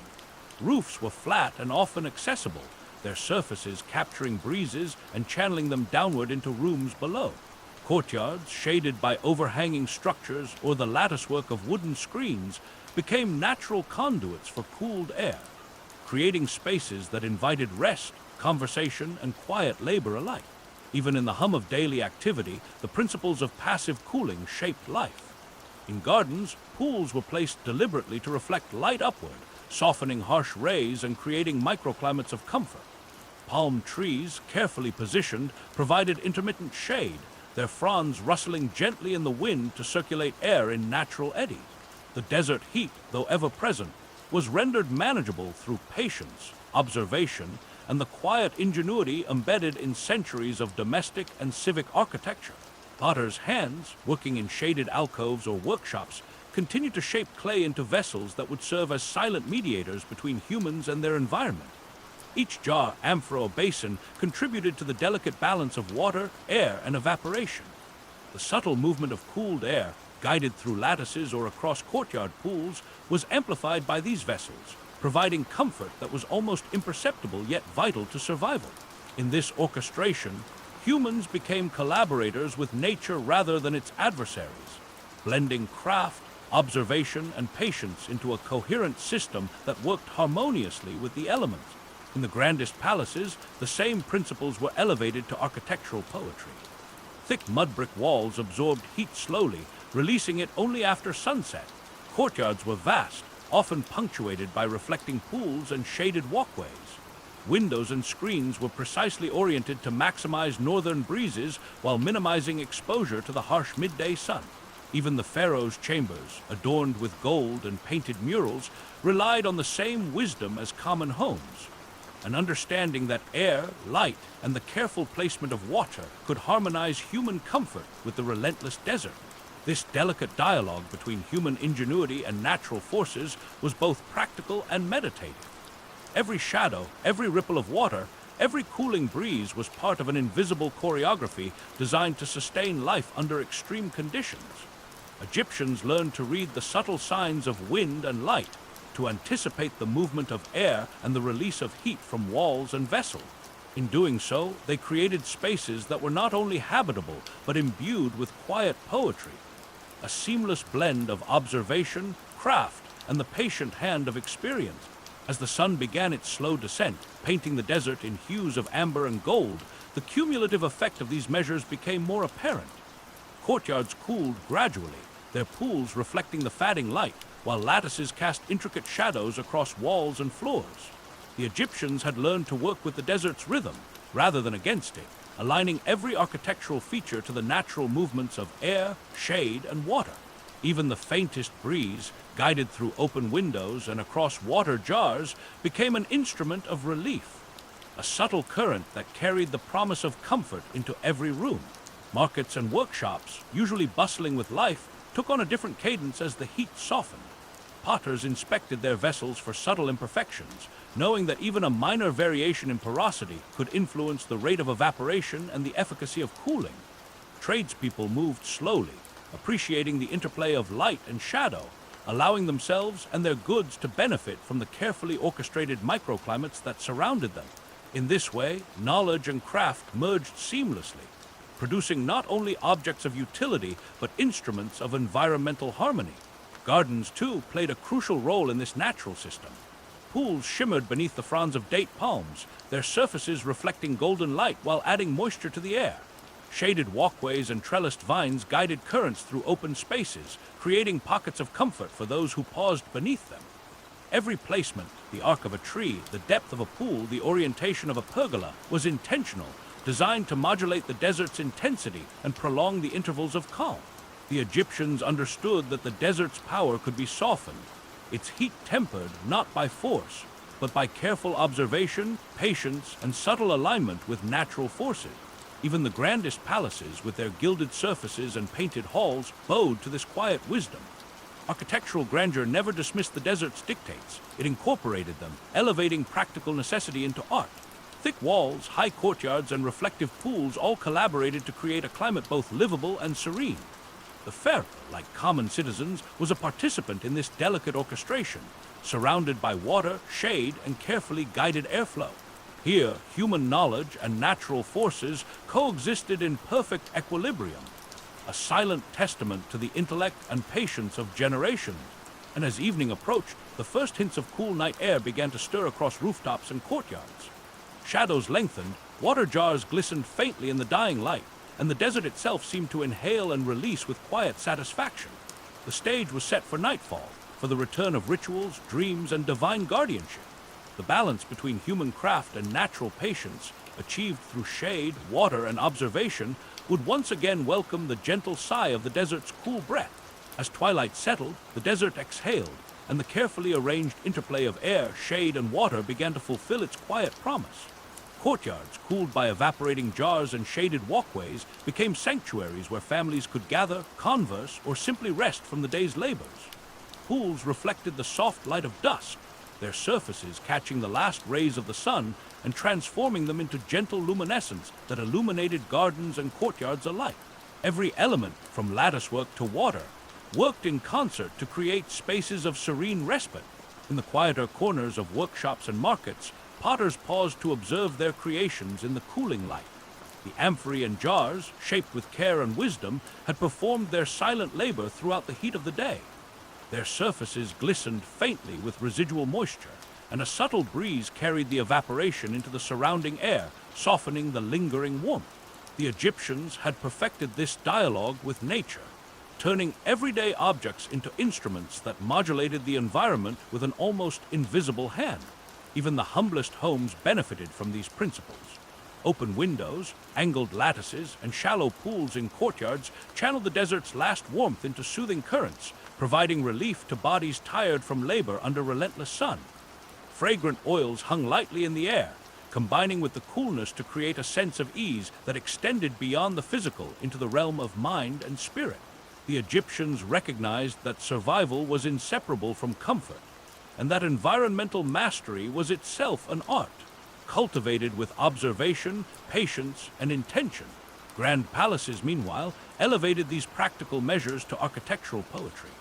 Courtyards and reflecting pools captured and redirected the desert's fading light, while thick mud-brick walls radiated gentle warmth back into spaces, softening the evening's chill. Open roofs allowed the flow of northern winds across chambers and stairways, carrying both comfort and the promise of nocturnal rest. Here, the ingenuity of human craft harmonized with the desert's temperament, creating an environment in which the pharaoh, his household, and attendants could inhabit both luxury and ecological wisdom. As night fell fully, the first sighs of cool air drifted across homes, gardens, and palaces alike. Shadows deepened and merged, water jars shimmered faintly, and the subtle currents of evaporative cooling reached their peak. The Egyptians had learned not merely to endure the desert heat, but to engage with it, to choreograph wind, shade, and water in a slow, deliberate dance that preserved comfort and facilitated the coming ritual of sleep. In the hush of early night, the balance between human craft and natural patience revealed itself fully, preparing both body and mind to surrender to the gentle guardianship of the approaching hours. As the last traces of daylight faded beyond the palace walls, the sprawling courtyards of Thebes and Memphis settled into a hushed rhythm. Shadows elongated across alabaster floors, stretching over intricately carved columns and frescoed walls, while pools reflected the dying glow of the sun, mirroring the sky in faint, trembling light. Within these walls, the pharaoh prepared for rest, not merely as a man, but as a living emblem of divine order, a vessel through which heaven and earth found fleeting alignment in the silence of night. Servants moved quietly, their footsteps muffled by rugs and polished stone. They unfurled linen sheets woven from the finest fibers, soft and cool against the skin, embroidered with patterns that mirrored the stars above. Bowls of burning resin exhaled delicate fragrances, myrrh, frankincense, and lotus, curving through the air in spirals that softened the edges of the chamber and eased the mind toward stillness. Each ritual was deliberate, each scent, each gesture, a meditation on serenity designed to shield the monarch from both physical discomfort and the invisible stirrings of restlessness or nightmare. Yet even amid such luxury, the pharaoh remained subject to the desert and the Nile. The same winds that cooled the rooftops of commoners swept across courtyards and open terraces, their currents guided by careful architectural design to reach the inner sanctums of power. Pools reflected moonlight into corridors, casting soft illumination across walls that had witnessed centuries of governance. The rhythm of the Nile itself, ever present in distant currents, whispered through open windows, a lullaby that had cradled countless generations of rulers. It was in this confluence of craft, water, and air that rest became both possible and profound, a delicate choreography of nature and human ingenuity. Every element of the chamber, from the placement of jars to the angle of latticework, had been considered with care. Even the pharaoh's personal headrest, carved with precision to support the neck and shoulders, functioned as both comfort and symbol, a silent assertion that even rulers must honor the necessity of sleep. In this intimacy between body and architecture, the boundary between human fragility and divine authority blurred, reminding all within the palace that the night was a shared domain of both power and vulnerability. As darkness deepened, the palace itself seemed to exhale, settling into a rhythm attuned to the nocturnal hours. Torches flickered along walls, their flames casting dancing shadows that lent a living quality to the carved stone and gilded ceilings. The scent of resins mingled with the faint coolness of evening air drawn through latticed windows, creating a delicate tension between warmth and relief, luxury and necessity. Even in opulence, the pharaoh's night relied upon subtle understanding of nature, a testament to the timeless wisdom embedded in the design of royal chambers. Courtyards outside, now quiet and still, contributed to the invisible orchestration of rest. Pools mirrored the soft moonlight, amplifying its reflection into the interior spaces. Northern winds, gently captured by terraces and open corridors, moved with deliberate grace across stone floors, passing through rooms and carrying the distant murmur of the Nile. This flow of air, carefully guided by centuries of architectural knowledge, became as essential to the pharaoh's sleep as the soft linens and fragrant oils. It was a communion of natural rhythm and human intention, in which every breath of wind, every cooling draught, became a partner in the sacred act of rest. Servants moved with silent attentiveness, their gestures precise and almost ritualistic. A folded blanket was placed just so, a jar of water positioned to release its subtle moisture, a lamp extinguished at the precise moment to preserve the fragile balance of warmth and shadow. The household, though vast, operated like a single organism, attuned to the comfort of its sovereign. Even the tiniest detail, the arrangement of cushions, the subtle tilt of a headrest, was imbued with centuries of knowledge about how humans best surrendered to sleep under the desert sky. Within the pharaoh's chamber, the interplay of power and vulnerability was palpable.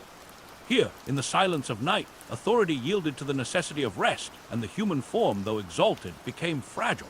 Dreams were expected, interpreted, and revered. Messages from gods, ancestors, and the eternal currents of the Nile could appear in visions, and so even the act of lying down was infused with sacred significance. Sleep was not escape. It was participation in a continuum that bound mortality to the divine, a rehearsal for the stillness that awaited beyond life, in the tomb, where eternal sleep awaited beneath carved stone and gilded ceiling. As the first stars appeared above the palace terraces, casting their faint light upon marble and mudbrick alike, the pharaoh's breathing deepened. The interplay of fragrance, water, air, and architecture had prepared a night of profound rest. The chambers, designed with patience and wisdom, cradled both ruler and man, blending the art of survival with the poetry of existence. And as the palace slowly yielded to night's embrace, the desert beyond whispered of continuity, of lives intertwined with the river, the wind, and the eternal rhythm of the cosmos. Outside the palace, the desert night spread its quiet canopy, unbroken except for the distant shimmer of stars. The same winds that had cooled courtyards and guided airflow through lattices now carried the faint, rhythmic hum of the Nile across the land. Within the chambers, the pharaoh's sleep was a mirror of this natural harmony, a delicate balance of sensory calm, architectural wisdom, and ritualized comfort. Even in isolation, the sovereign's rest was inseparable from the landscape, a subtle reflection of the desert, river, and sky that had shaped life for countless generations. Servants moved through side chambers and corridors, their motions blending into the ambient rhythm of the palace. Water was sprinkled lightly on polished floors to cool the air, small braziers offered soft warmth, and lotus-scented oils lingered gently on fabrics and linens. Each gesture was deliberate, designed to preserve a balance between human ease and the natural currents of night.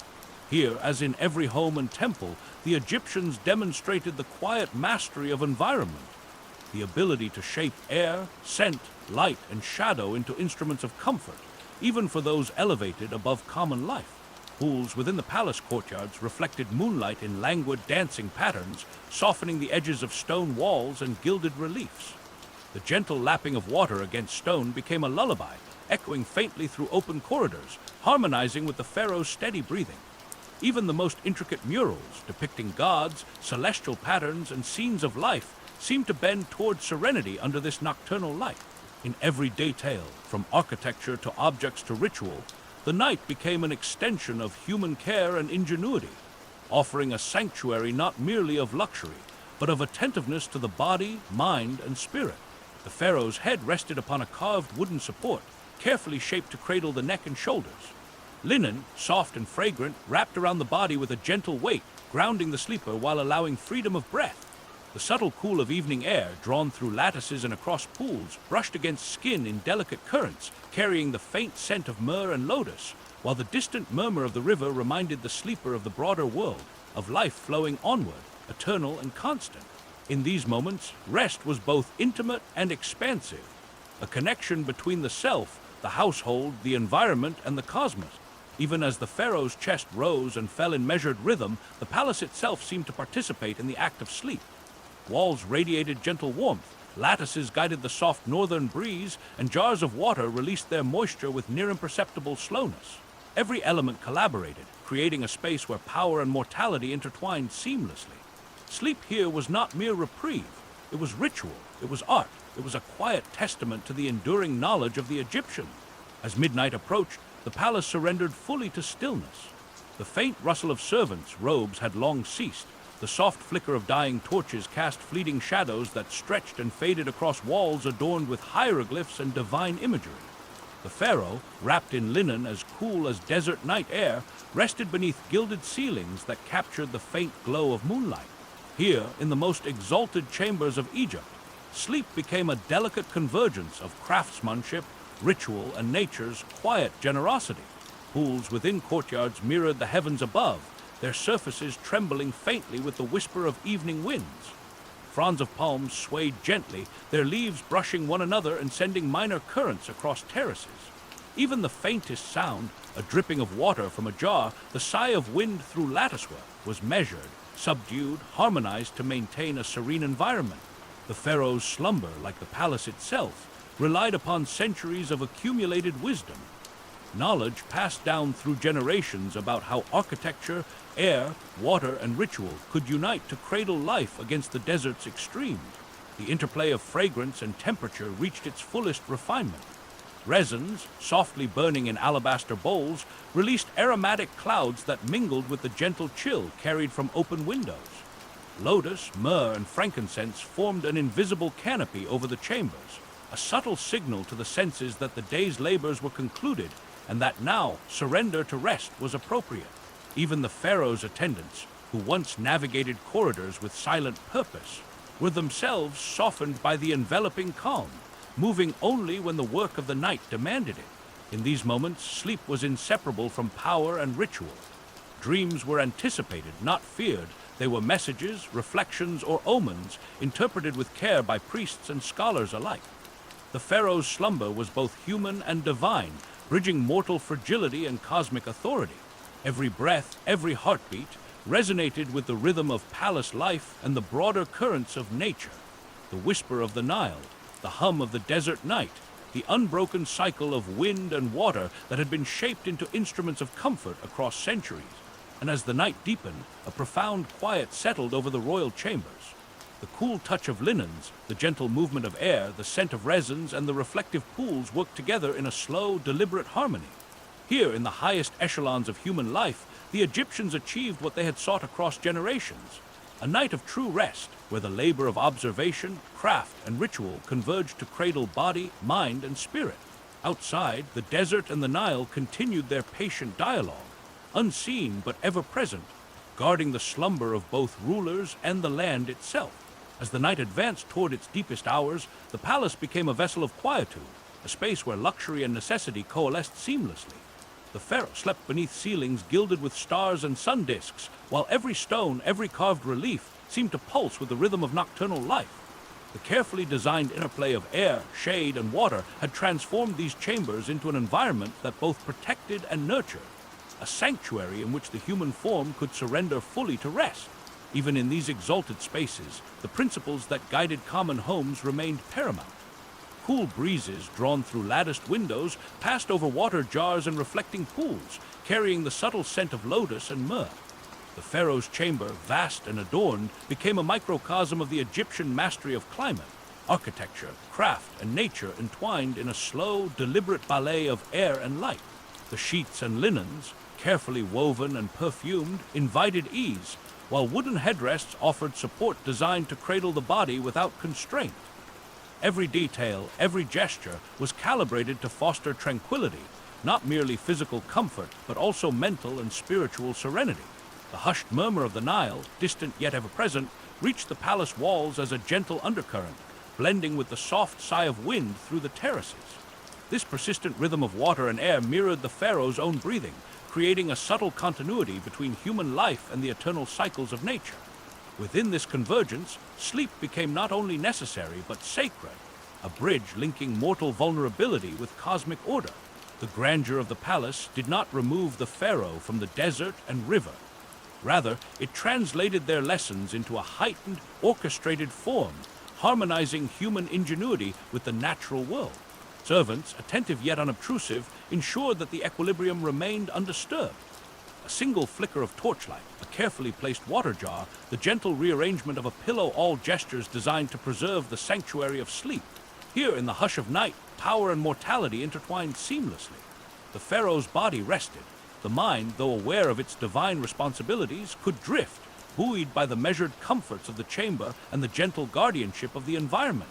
Dreams were not accidents, but participants in this sacred orchestration, messages to be read and remembered, reflections of the enduring dialogue between humans, gods, and nature. As the first hints of pre-dawn light began to touch the horizon, the palace remained still, a vessel of serenity awaiting the day to come. The desert beyond whispered in soft currents, the Nile continued its eternal murmurs, and the architecture of shade, water, and wind stood as silent testimony to generations of careful observation and patient wisdom. In these chambers, the pharaoh's slumber was complete, a culmination of ritual, art, and environmental mastery. And as the first sunbeams reached the gilded ceilings, the world beyond the palace began to awaken. As the first light of dawn fades beyond the horizon, we leave the gilded chambers of the pharaoh's palace and step into the stillness that lies beyond life itself. The desert, vast and silent, stretches uninterrupted, its golden sands giving way to the rugged cliffs of the Valley of the Kings. Here, the artistry of survival and comfort transforms into the poetry of eternity. Tombs, carved with patient hands into stone, hold within them the final act of human care, the eternal sleep. In these chambers, the Egyptians designed not merely for preservation, but for repose, a mirror of the night they so carefully orchestrated in life. The approach to a tomb is softened by shadow and silence. High above, the cliffs capture the warmth of the sun, but within the carved corridors, the air is cool and still, untouched by the day's heat. The steps, hewn with exacting precision, lead deeper into the earth, where light diminishes and the echoes of the living world fade. Each hallway, each chamber, is a deliberate environment, crafted to cradle those within, just as homes and palaces had cradled the living. Here in darkness, the Egyptians' knowledge of air, shade, and stillness converges with their belief in eternity. Painted ceilings arch above the corridors, vibrant with depictions of Ra's journey across the heavens, of celestial patterns that promise guidance and continuity. Each image, each hieroglyph contributes to a sacred rhythm, a narrative of transition, of death as serene passage rather than abrupt end. Sarcophagi, carefully placed, rise from the stone floors as guardians of sleep, cradling the body in protective elegance. Fragrance lingers faintly even here, absorbed into stone and linen alike, a gentle echo of the oils, resins, and lotus that had perfumed life above ground. In this silent choreography, death is neither fearsome nor abrupt. It is a continuation of the night, a surrender to rhythms already practiced in life. The tomb's corridors channel subtle currents of air, cooled by the weight of stone and distance from the sun. Even in this subterranean world, the Egyptians' understanding of environment persists. Shadows dance in the faintest flicker of torchlight, moving slowly across painted surfaces. Silence is thick but not oppressive. It is a fabric woven with care, designed to carry both body and soul into the quiet, eternal embrace of rest. The pharaoh, the noble, the scribe, all participate in this ancient conversation with eternity, their sleep guided by principles that once moderated life under the desert sun. Deeper within the tomb, the corridors narrow and the stone cools to a gentle, unchanging shade. The air is still, yet it carries a subtle whisper, as if the breath of the desert above flows unseen through the layers of rock. Every chamber, every recess, has been designed to preserve not only the body but the serenity of the spirit. Linen wraps, carved headrests, and intricately designed sarcophagi provide comfort that echoes the care once lavished in the pharaoh's palace. Even here, centuries before modern invention, the Egyptians understood the delicate balance between temperature, air, and repose. Paintings on the walls depict journeys both cosmic and personal. Ra sails in his solar bark across a sky of deep blue, while the deceased are guided by Anubis and Thoth through corridors of stars. Each stroke of pigment is a lullaby, a visual melody that soothes the mind even as it instructs the soul. The Egyptians believed that sleep in life was a preparation for this eternal rest. The rituals of nighttime, the cool linens, the scented oils, the whispering winds, were but a rehearsal for the final journey beneath the earth. Here, death becomes a continuation of carefully curated stillness, where the sacred choreography of night transforms into timeless repose. Pools of shadow within the tomb play upon the carvings, creating a gentle rhythm as the light of torches flickers and retreats. The placement of openings, the angles of recesses, and the careful alignment of chambers with celestial markers ensure that even in the absence of sun and wind, the environment is hospitable to rest. Stone, cool and enduring, preserves the body and moderates the air, while the faint aroma of oils and resins, absorbed into cloth and carved surfaces, lingers like memory. Each element is an echo of the Egyptians' devotion to the craft of sleep, extending its wisdom into eternity. Here, the boundary between life and death softens. The same principles that guided the pharaoh's nightly slumber, the cooling drafts, the reflective surfaces, the gentle interplay of air and shade, are present, transformed into a form eternal and unchanging. Night in life becomes the perpetual night of the tomb. The winds that once whispered across courtyards and gardens now murmur softly through stone corridors. The rivers of air, light, and scent, once orchestrated in palaces, find their quiet analogue in chambers carved deep into the earth. Death is not abrupt. It is a patient continuation of rhythms long practiced. In the stillness of these tombs, the air itself seems to participate in the sacred rhythm of eternal sleep. Every surface, from polished stone floors to intricately carved sarcophagi, holds the memory of careful design, a reflection of the same wisdom that shaped the pharaoh's nightly rest. The corridors, though silent, guide the spirit much as the northern winds had guided cool air through the palace chamber. There is a deliberate harmony here, a gentle current that carries the promise of comfort and the continuity of life into the realm beyond.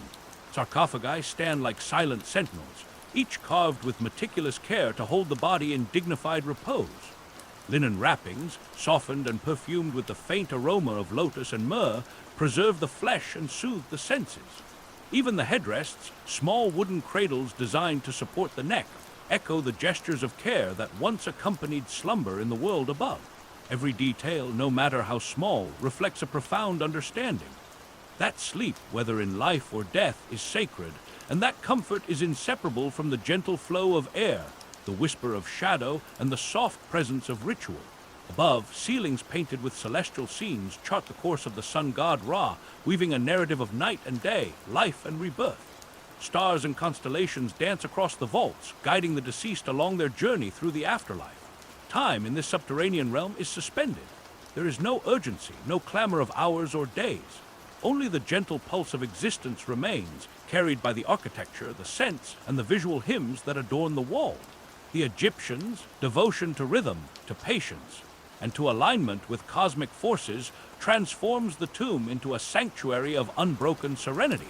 Even in the quietest moments, one senses the dialogue between earth and sky, life and death. The desert above, ever shifting, rests lightly upon the rock, while the river continues its distant, eternal murmur. In this interplay, the tomb becomes both vessel and bridge, cradling the body while connecting it to cycles far greater than any individual lifespan. Sleep, once a nightly ritual of living, now expands into the infinite night of eternity, guided by the same wisdom that had shaped homes, palaces, and gardens for generations. The corridors, silent and cool, extend into deeper chambers where shadows grow longer, yet the design ensures a gentle continuity. Every step, every wall, every carved image is aligned with purpose, sustaining the serene balance between darkness and comfort.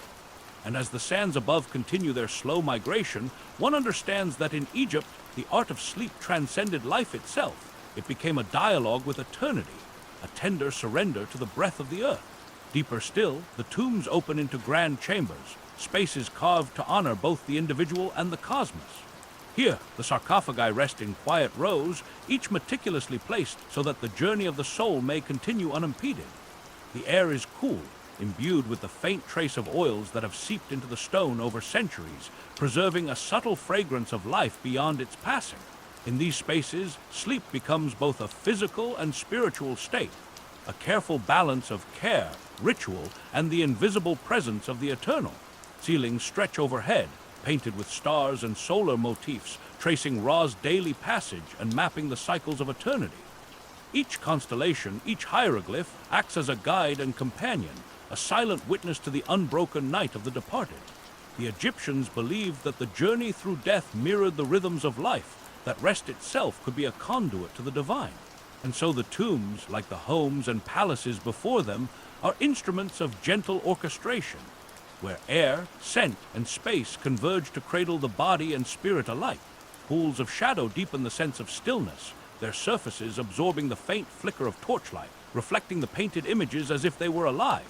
Even in silence there is movement, the subtle play of light across reliefs, the faint current of air through carefully aligned openings, the whisper of stone settling. Each element works in harmony to sustain the serenity of the eternal night. Death, in this vision, is not a cessation, but a continuation of the gentle, deliberate rhythms cultivated across a lifetime. The care lavished upon the pharaoh and nobles in life is mirrored here, amplified by permanence. Linen wrappings, headrests, and perfumed oils preserve not just the body, but the rituals of rest, transforming sleep into sacred art. Even the most subtle interactions of air and shadow are orchestrated to maintain balance, to ensure that the transition from life to afterlife is serene. Every stone, every carving, every chamber reflects the understanding that human comfort and cosmic order are inseparable. Above ground, the desert remains vast and patient, yet below, in the heart of the earth, the rhythm of existence continues undisturbed. The faint murmur of the Nile, carried invisibly through rock and air, and the shifting winds above merge with the stillness of the tomb, sustaining a quiet continuum of life, death, and the eternal night. Here, sleep is perfected, extended into the timeless, a meditation on mortality, ritual, and the intimate dialogue between humans and the world they inhabit. In the innermost chambers, where stone walls curve to enclose the sacred, the sense of time dissolves entirely. The tomb becomes a quiet vessel, a sanctuary where the departed may rest without interruption. Sarcophagi, lined with linen and carved with meticulous devotion, cradle bodies as if the earth itself were attentive to their repose. The Egyptians, who had mastered the art of cooling homes and capturing gentle breezes, now extend that mastery into eternity. The tomb's design channels air, preserves temperature, and maintains an environment of enduring calm. Fragrance persists here, subtle but insistent. The scent of lotus, myrrh, and resin, absorbed into the walls, floor, and wrappings, hovers like a memory of life above ground. It is a testament to the belief that even in death, the senses could be soothed and the spirit prepared for its journey. Painted ceilings, constellations, and depictions of deities form a visual chorus, a lullaby composed in pigment and stone. Ra's solar bark, Thoth's guidance, and the protective embrace of Anubis all converge to create a sacred narrative, where the eternal night is both safe and purposeful. The Egyptians understood that sleep and death were connected, a continuum in which the rituals of nightly rest prepared the body and spirit for passage beyond life. Each stone, every carved corridor, reflects centuries of observation and devotion, echoing the knowledge of winds, shade, water, and air perfected in life. The tomb, while silent and still, participates actively in sustaining this harmony. The architecture itself becomes a guardian, an invisible companion to those who rest within. Even as the sands shift above and the desert continues its patient rhythm, the tomb maintains an undisturbed serenity. Shadows stretch and recede, aligning with celestial markers to ensure that the eternal night is measured and balanced. The gentle movement of air, the lingering scent, and the weightless stillness of the chamber collaborate to preserve the continuity of sleep beyond life, ensuring that the principles of comfort, care, and ritual endure. Through these spaces, one comprehends the profundity of Egyptian understanding. That rest, whether in life or death, is sacred, that architecture, scent, and ritual shape the experience of the soul, and that the rhythms of nature, wind, water, and celestial cycles must always be honored. In the tombs of the Valley of the Kings, sleep becomes immortal, and the quiet of the night extends infinitely, embracing all who enter the eternal chamber. As the journey of mortal and divine rest draws to its close, we return once more to the landscape that cradled it all, the endless expanse of the Egyptian desert. Dunes roll silently beneath a sky untouched by the hurry of human endeavor, their golden curves shifting gently with each whisper of wind. Here, time is measured not in hours or years, but in the patient rhythm of sand, stone, and sun. The desert remembers all that has passed, the whispers of pharaohs, the laughter of children on rooftops, the prayers offered to Bes and Tauret. In this place, memory and nature are intertwined, and the passage of centuries leaves no trace on the slow, enduring sweep of earth and sky. Among the scattered ruins, the remnants of homes, temples, and palaces lean gently into shadow. Walls, once thick with life and activity, now hum softly under the desert wind. Courtyards that welcome the evening breeze are quiet, yet the very air seems imbued with the intelligence of those who once dwelt here.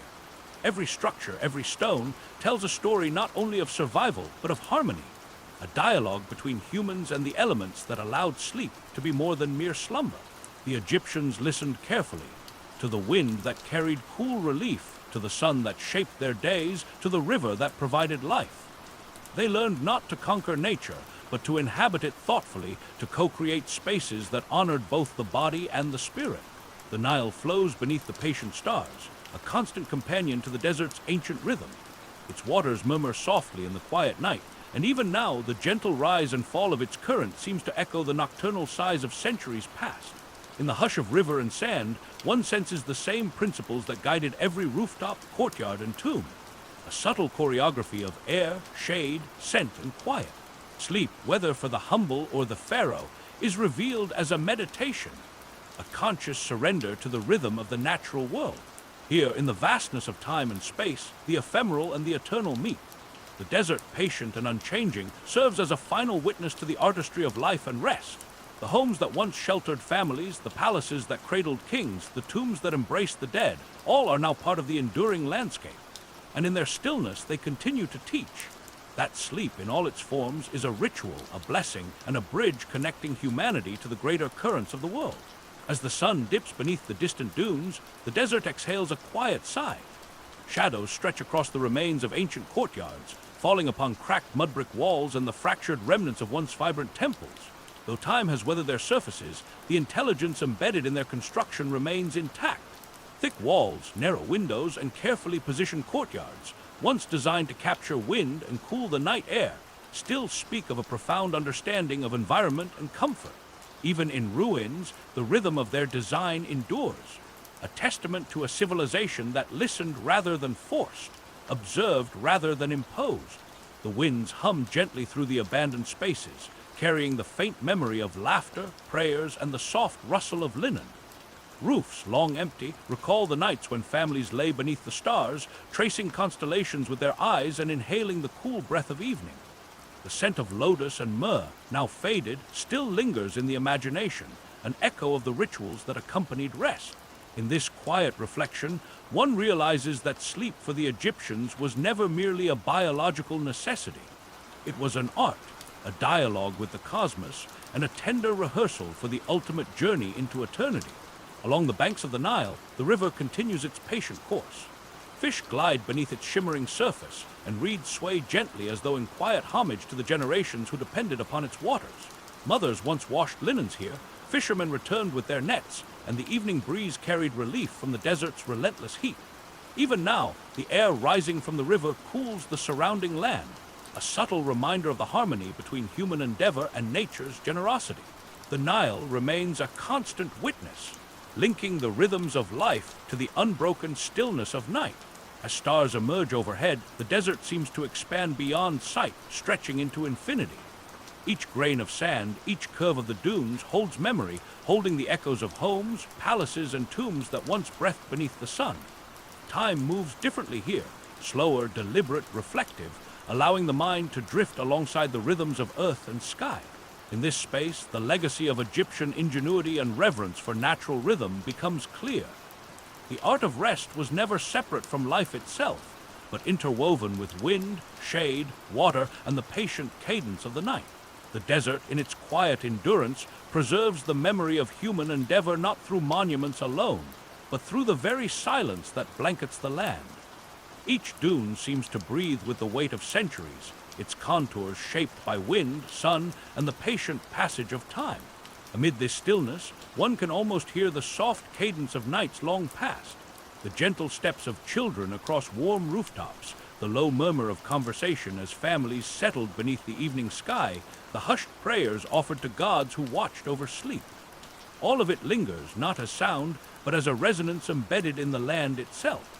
In the remains of villages and temples, the wisdom of ancient architects and craftspeople is still apparent. Mudbrick walls, thick and enduring, absorbed the heat of day and released it slowly with the night, while latticed windows and open courtyards captured the faintest whispers of wind. Even the positioning of homes along streets and avenues revealed an acute awareness of air currents and shade, a knowledge passed quietly through generations.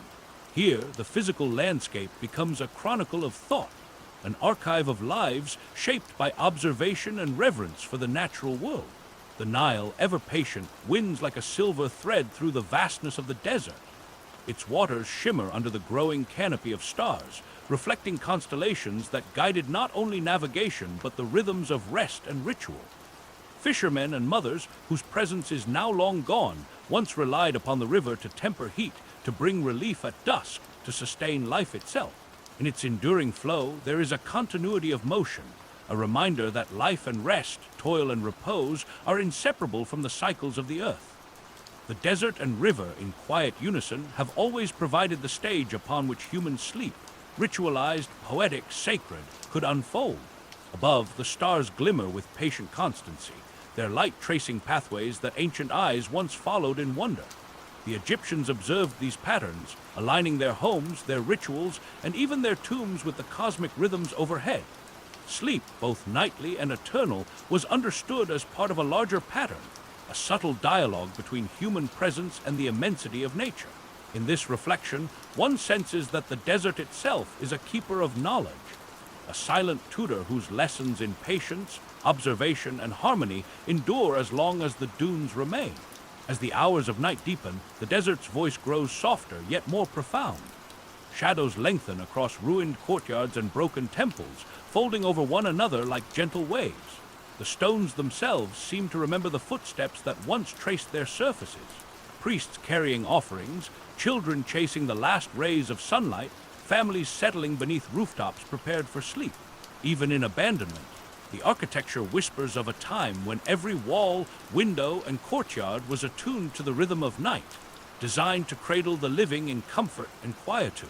Among the scattered remains of palaces, the traces of ingenuity stand as a testament to a civilization that understood subtlety and balance.